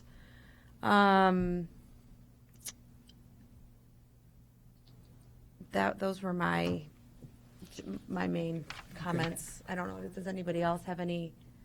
So just to summarize. Yes. In the second line, instead of citizens, we have District 113 stakeholders. I can forward this to you, Linda, with my little markups if you want to, so you don't have to worry. I can forward this to you. But So overall, I think it's great, and I appreciate you bringing this forward, policy committee or not. We got trumped. There you go. There you go. It's okay. The only, it's a comment, something for you to think about, and I don't even know if it really makes sense. It's not a wordsmithy thing, but one of the things I was kind of thinking about or looking for in here was the fact that we're not hopefully attacking or disagreeing with people, but their ideas. And the whole idea of trying to keep conversations elevated so that I don't like that activity or that policy or that thing or whatever, or that grade, as opposed to I don't like you and what you're doing. And again, I don't know if it makes sense in here. It's something for you to think about, if it even makes sense in there somewhere. But You mean that it's about the conversation as opposed right, to as you're having this discussion or agreement or whatever, to be thoughtful to not. I wanted to say, like, don't. It's not personal. It shouldn't be personal. Okay. All right. But then, okay. It would be in addition. It wouldn't change or take away from anything else in here. But that's why I said it's something to think about. I don't know. But what else? What is your Well, if it in fact, because here goes my policy committee hat. If in fact it is intended to be a policy which is to set the standard, which is what our policies do, which is to set the standard for behavior. Right. Do we want it to simply just state the standard without, I mean, I guess we can have, we have passion in there. I mean, I guess, I see what you're saying. I see what you're saying. Are we teaching a lesson in the policy, or are we setting a standard in the policy? I guess that is what we have to ask ourselves. And that's what I think we want to ask ourselves of this policy. Do we want to set a standard? Do we want to teach a lesson, or do we want to do both? And I don't think that we really have the power to do really any of those things. But the policy, well, we do, because we set policy. Setting our Well, expectations. So what is our yes. What is our expectation? We have the right to say what our expectation of the policy is, because we set the policy. So, as discussion of the policy, we should decide, how, if we're going to talk about it in discussion, we should talk about what first ask what the intent is. I mean, are we setting a standard, teaching a lesson, both? I don't know if we're teaching a lesson. Okay, then we're setting a standard for behavior, right? Okay. Then that's how we look at it, I guess that's how the wording should be in there, and then it should be consistent in there. Yeah, I look at it more sort of just setting expectations, Setting expectations. that are in line with our with strategic plan, with right, the strategic plan, with the with belief. the Right. Okay. Yeah, I mean look, the staff and the staff, all the staff members of the district are obligated to adhere to policy. The students Correct. have policies. We have policies, and I think what this is meant to do is, even though legally we don't have the ability to enforce some of these things, I think it's trying to put everybody on the same plane as, everybody needs to be accountable for their behavior, and more, it's like a reminder Right. that this isn't, yeah. Asking for it to be consistent with the way we have had our community relations policies look and these types of, like what our standards are for our behavior and our interaction. For example, when we have community members, if we want to look at, for example, the way we have community members behave when they are on our grounds, we have a policy that states that. So if you want to take, some of those words, that's all I was saying. When they're on our premises, how they behave on our premises, those kinds of things. However, taking into consideration the interaction with our staff. And And I think to Stacy's point, I understand what you're saying about it's not personal. I think the problem is a lot of this is getting personal. Well, that's what I'm trying to say, is that I want to almost state in there. Oh, I see. I'm looking in No, the no, second bullet. The second bullet, I was just going to say that. What I'm saying is that I think that especially with the increased use of social media and the ability for, parents and whomever to just shoot off emails if they're angry or upset or frustrated about something, that happens, with their child, we all everybody can sort of be guilty of that. But I think that what I understood when Ben and Linda spoke to me about this originally was that this is something that they feel is, we're at sort of this level where that really need to put something in place, and our teachers are feeling, not respected a lot of the time, and we don't, we have to try to figure out a way again to not, just so, I guess you guys can act however you want, and, you have the right of free speech and all this kind of thing, but no, because of the, impact that it can potentially have, especially when things get posted or, all these comments and whatnot that fly back and forth about a teacher. It just isn't right. I totally agree. That's what I was trying to say, but I think Linda came the same thing. In number 2, it's somewhere in there. It's not direct, because here it's like about it, and what I was trying to get at was in the direct conversation or email or whatever that's happening between community members and staff, it shouldn't be they shouldn't be acting in this, like attacking anybody personally ever, regardless of disrespect in other ways, but that, so, and it's buried kind of in here. Yeah. Because you're saying, do not make discriminatory, threatening, defamatory, disparaging, or obscene comments about but it's like, but not to them either. It's like, that's what I was just trying, somewhere I think in there. Yeah. Do you want us to think about adding another bullet right there? Yeah. Okay. But I'm totally in agreement with Lizzie. I'm happy we're doing this. For bullet point number 5, could we just strengthen that and take off the attempt to just go right to avoid? I just crossed please? out attempt to. Yeah. Avoid. When I was thinking of taking out the word could also. Yes. Avoid actions or Yes. comments that interfere. Don't need a subjunctive Okay. there. Okay. So I support it. I think it's a great idea, and it shows good support for our staff. I just have 2 questions for my education. When you contacted the attorneys, was this something that they're coming across a lot? Yes. Okay. And so we weren't the first ones. And do we already have on the books policies as it relates to extracurricular, the athletics or the theaters? We already have that policy, so we might want to cross, or if you think it's appropriate. Is that what that is? I didn't know what I didn't know what the name of the policy. That's not the extracurricular. There should be a no. I said yes, and then there's a policy about extracurricular. You talk about the visitors policy? The visitors policy. There's a visitors policy, but is there something that addresses this about parent, this kind of behavior as it relates to sports teams, other things, extracurricular? It's just a visitor. It's just visitor. You just don't. Visitor, You don't get into it with the referee. On our premises. Got it. Or Okay. at our events. So this will now start to encompass the whole thing. Okay. Yeah. Great. Any other comments? Very good.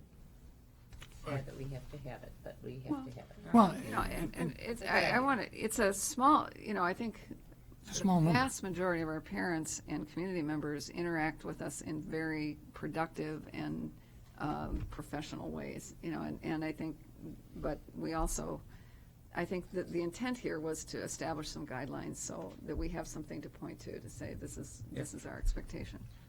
I just think, unfortunately, as with the parents that need to see this and adhere to it the most are going to be the ones that don't. And there's not. Let's stay positive, Gail. And it's just my questions, ahead of time were like, how do we enforce something like this? And so I think that's where it gets tough. But this came about, when Lynn and I had a discussion with the DAC, and then also with the principals. And then, I don't know if you know it or not, but both Lynn and I went over and had faculty meetings with each school faculty about this very issue. Not this policy, but this very issue. Great. So, very good. Okay. Okay, Next last policy. item is Board of Ed policies.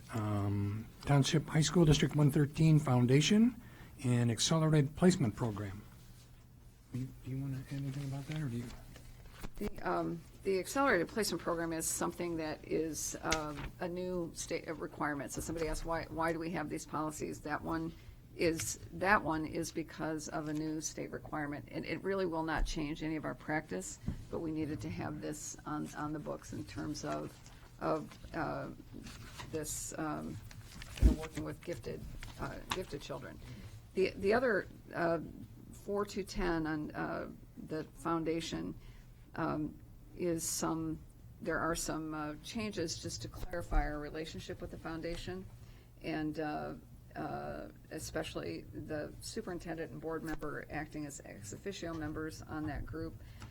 The last two sentences, or sentence or two, we've heard, I want to say here tonight that there's been some outreach from some people in the foundation that just asking that be clarified as to the district approves. They just approved their grants, and they went through the process that they do every year. And then this seems to imply that there's also a district approval of those grants, and and it's not clear here whether that's what we meant. And we either should say that or not say that. But we certainly, I think it's actually kind of important to say that you have the right to refuse. You always have the right to refuse donations or money, or if. But I don't know exactly how you want to say that here. And Stacy, I know you're a liaison on the board, and maybe. So I'm a liaison for the foundation, and they did reach out, and we're hoping actually that they could be here tonight to speak specifically and actually to their board. But the changes that, again, the ex officio member, which is historically, I don't know how it's been handled, but certainly this year, Ben and I have been acting in that capacity, which means that you're there, but you're not voting on anything that they do because there's the potential for a conflict, or I can't represent the whole board, or that sort of thing. And we've had that discussion with them, and their bylaws actually may say something different right now, but they seemed okay with that change and understanding that that's how we're working right now.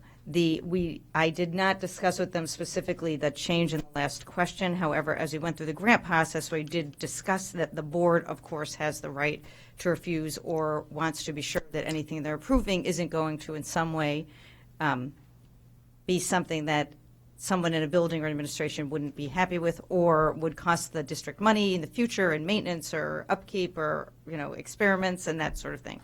And they were looking at the grants with that lens, and I feel confident the ones that they approved would not have any issues. Having said that, again, when I went back, I was part of the policy committee and thought, oh, this is great and this is fine, whatever. And then after we got the email from the foundation, even I said there's probably some clarification that can do to make it really crystal clear as to how the process works, because there has been this original foundation policy was 2008, and there's nobody around who knows exactly how it was put together and why it was put together. And so I'll just want to be really crystal clear going forward that if the people sitting around this table and the people working the foundation now are not there, that everybody understands exactly what the intent was. So having said that, it made sense to me, so I don't know. Yeah, no, I could be wrong, but since I've been on the board, I don't think I've ever been a part of any kind of approval for a grant. I don't think any have been. They've come to us with a presentation that says these are the things that we've done. But I also want to just clarify that, this is, some of these changes that they're necessary, and it's not unique to the foundation. It's any parent group. We can't vote, and we can't be part of their board in a formal way. It's a liability issue for the district, and we just can't. So this is not in any way or shape or form singling out the foundation. And for whatever reason, the foundation seems to be the only parent group that has its own policy like this. So, I don't know if we just need to modify the language about the grants. But again, I've never been a part of any kind of approval process, so Right, I don't know. That's why I think it caught them off guard, because it says as part of the approval process, so it makes us look like we're approving their grant.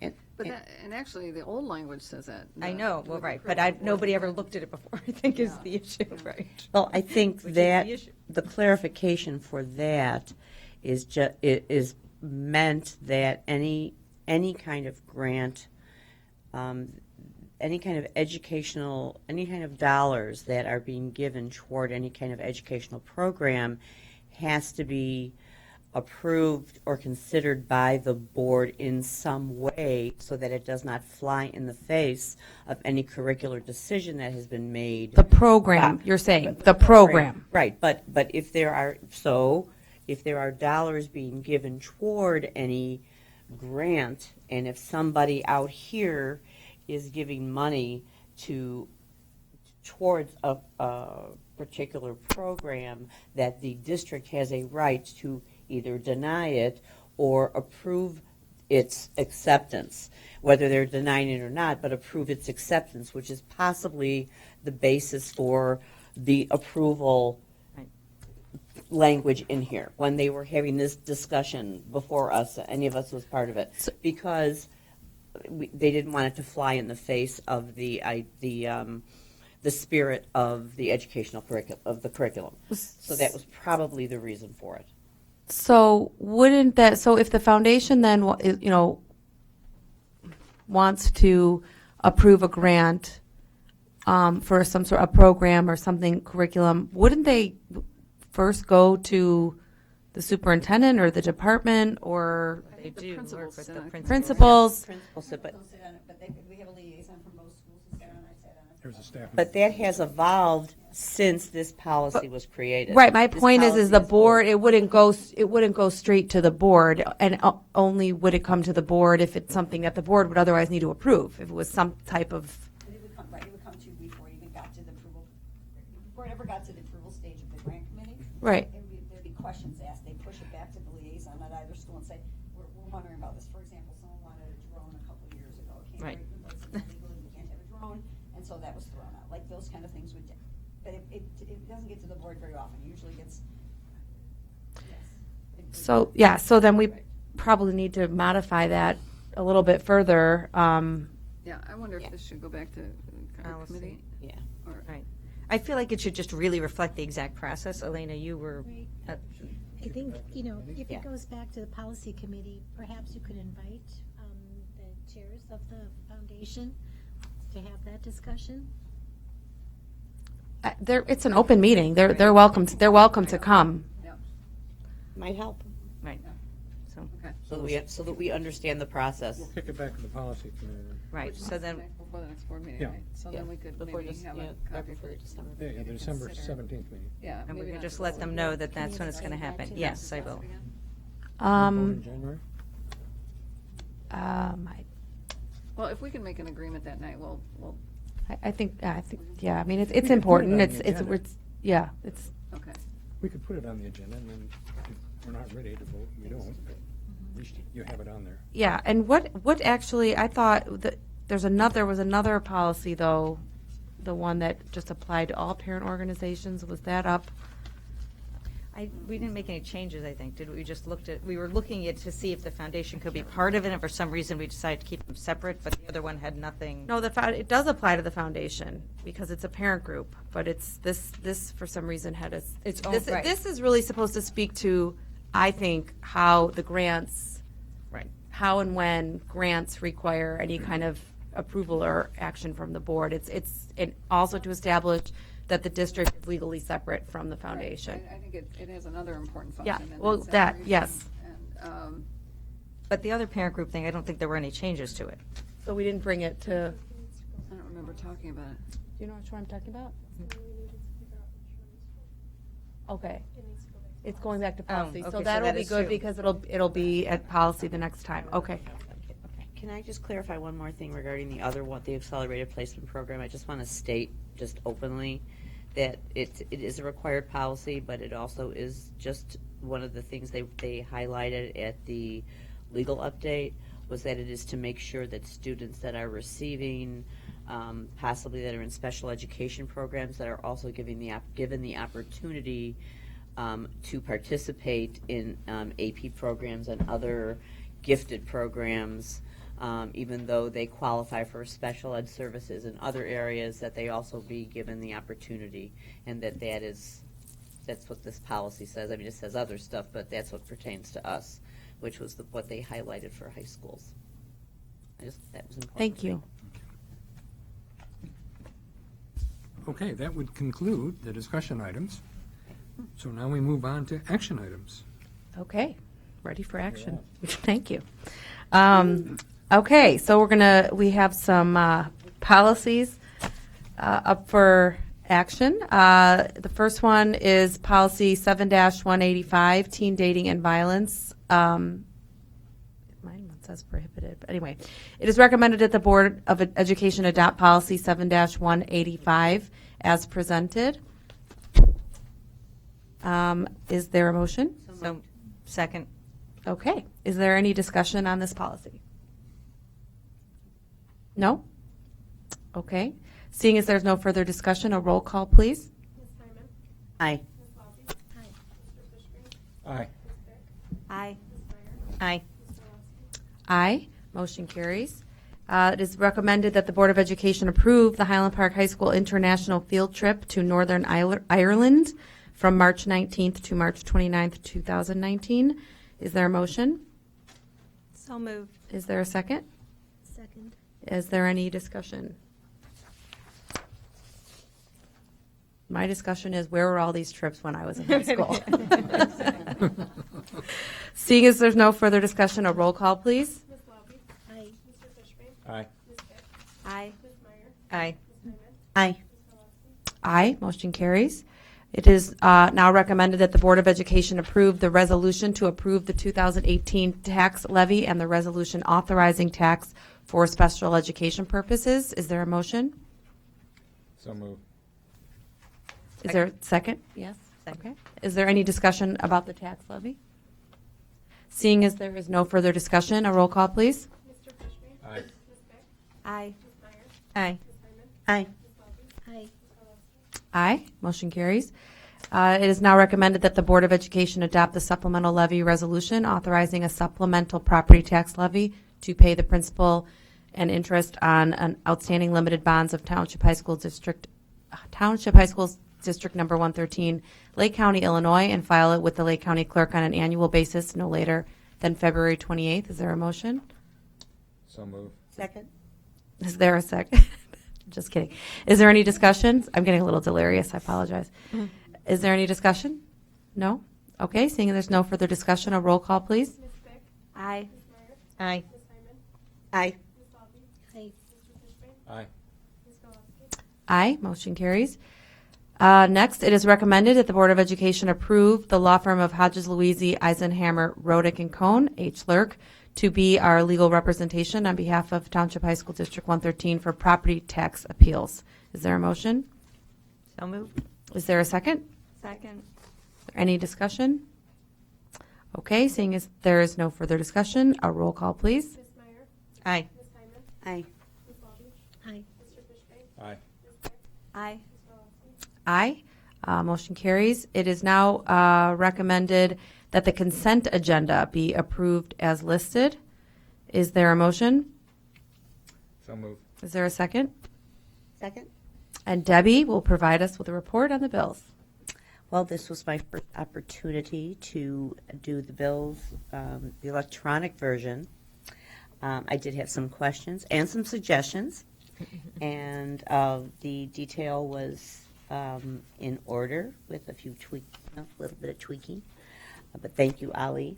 I appreciate all the information that you gave me. Okay. Is there any discussion on the consent agenda or the bills? Okay. Seeing as there is no further discussion, a roll call, please. Ms. Meyer? Aye. Ms. Hyman? Aye. Ms. Walton?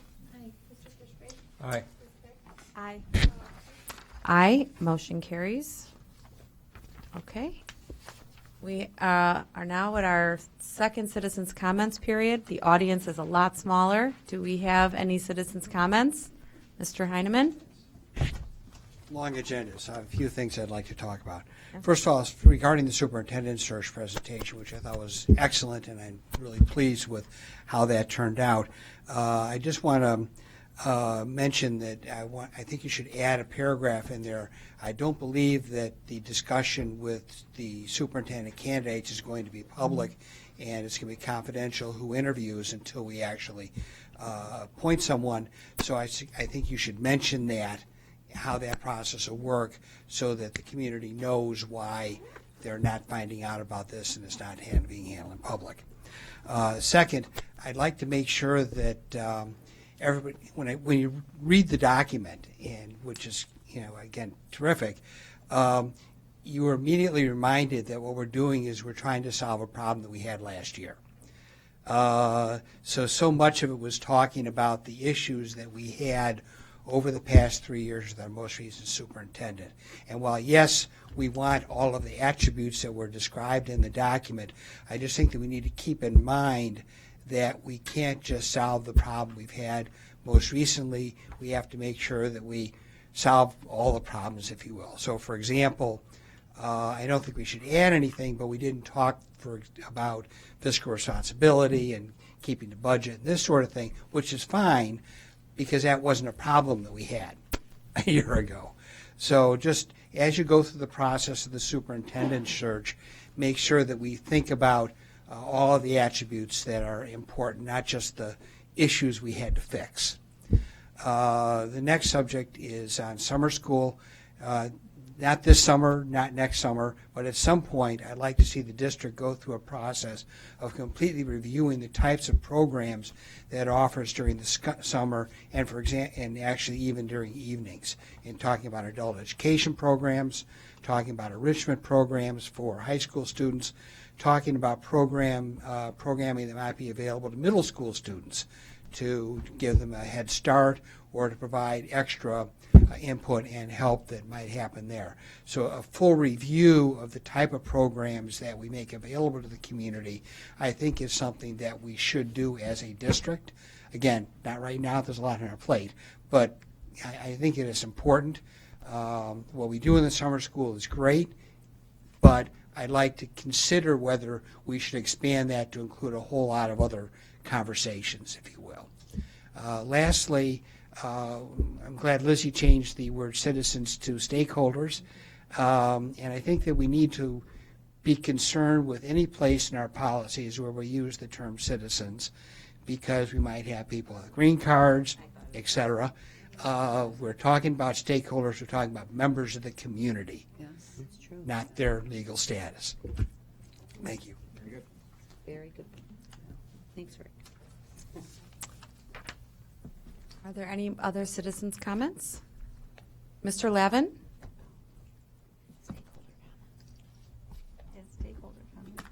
Thank you, Oh, Jury. wait, so are we changing everything now to stakeholder comments? Debbie brought it up. I'm sorry. Anyway, Mr. Lavin. Thank you. Jerry Lavin, Deerfield High School teacher and president of the DEA. Regarding the last comments, this is not merely to solve problems over the last year or 3 years. This actually goes back at least till 2004 when I arrived at the district. I don't think it's accurate to say that the leadership problems only began last year or 3 years ago. And the leadership problems at the top, they trickle down. And that's an effect that we all live with through the years. Regarding the PA system, I just want to thank the superintendents for their patience and their hard work in trying to get to the bottom of this. Understandably, the board's focus is on trying to get the system working, and I understand that. From the standpoint of those who are actually in the buildings, our focus isn't exactly the same. It's safety, and I just want to assure you that because of the overlapping systems that we have at Deerfield High School now, which is a direct result of Principal Anderson's efforts and the superintendent's, there is that safety that we feel in the schools. As I'm sure you know, but perhaps the public doesn't, it's not merely the PA system in whatever degree of functionality, but we also have texting. We also have the speaker function on the telephones that are in the classrooms, and we also have megaphones. And this really is to the credit of the superintendents and Principal Anderson. And I would point out that they also wisely ran a drill last week, and we could see that these overlapping systems actually did work. I'm not arguing for our not trying to resolve problems with the PA system. I'm just pointing out that from our standpoint, safety is our first consideration because we're actually in the buildings. I'm not suggesting you're not concerned about safety. And just to be assured that we do feel that sense of safety because of their efforts. As far as the class size report, I applaud the superintendents and Dr. Brandt's report. This is an excellent first step. It truly is. And I understand Ms. Bigg's point that it may not appear from a board member standpoint, what are all these numbers necessarily without a greater context. But for whatever it's worth to you, from the standpoint of an educator and the president of the DEA, I can tell you that this is a very valuable document. And I thank the superintendents and Dr. Brandt for putting this together. It's not merely looking at divisors, for example. It's actually giving you an opportunity to look at underlying models that we use. So, for example, just on one of the pages, it talked about the counseling departments. Whether or not the number should be 200 or 250 or whatever the number should be, it should raise a prior question. For example, what is the model we want to have? Because there are other models than assigning 200 or 250, or in our case, 260 students to an individual counselor. Keep in mind that a full-time teacher has approximately 130 students. There's no way that that classroom teacher could ever know every single one of those 130 students. And the model that we use is we assign 260 plus students to a single counselor. This is nothing about counselors or the counseling department. It's just one of the values of this report, and that's just one small part of it.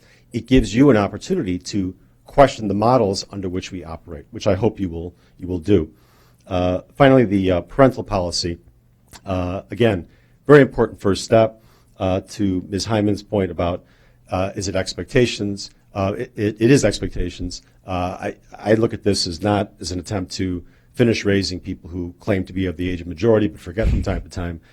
This is really an effort to state where we stand as a district, and I think that's valuable. Also, I'd point out that this is an important statement to your faculty, and that's a good enough reason to have a policy like this. Even if you doubt the effectiveness, or I think as the point was well taken, well, who's going to read this? And maybe the people that need it the best aren't going to read it. I get all that, but we have, as you know, a policy regarding harassing students. We didn't have a policy like this. We don't have it yet, but I'm hopeful that the board will adopt it at a coming board meeting. But simply as a statement to the teachers and faculty that the Board of Education cares. Words are cheap, actions actually count, and if you adopt this as amended, I think that goes a long way to saying that you actually do care. So thank you very much. Okay. Any other citizens' comments? Okay. Do we have any future agenda items that anybody wants to suggest? I don't have any. Just naturally go to there. Okay. Well, then, is there a motion to adjourn the meeting? Wait, still waiting. Oh, I'm sorry. No, that's all right. Future agenda item? And I don't mean to suggest more work for people, but the Fuse program is now in its second year, and I believe it's in both of the schools. I wonder if we could just sort of see, get some data on how that's performing. To look at, you're saying to Fuse assess program? the Fuse program? Yeah. Okay. Is that something that everybody Yeah, whether at one of the upcoming meetings or if it fits into one of the workshops, what does that, either one? Yeah. Yes? Yeah, because I think December's pretty full agenda. Okay. Okay, then, is there a motion to adjourn the meeting? So moved. Is there a second? Second. All those in favor? Aye. Aye. Opposed? Abstentions? Motion carries. Thank you very much.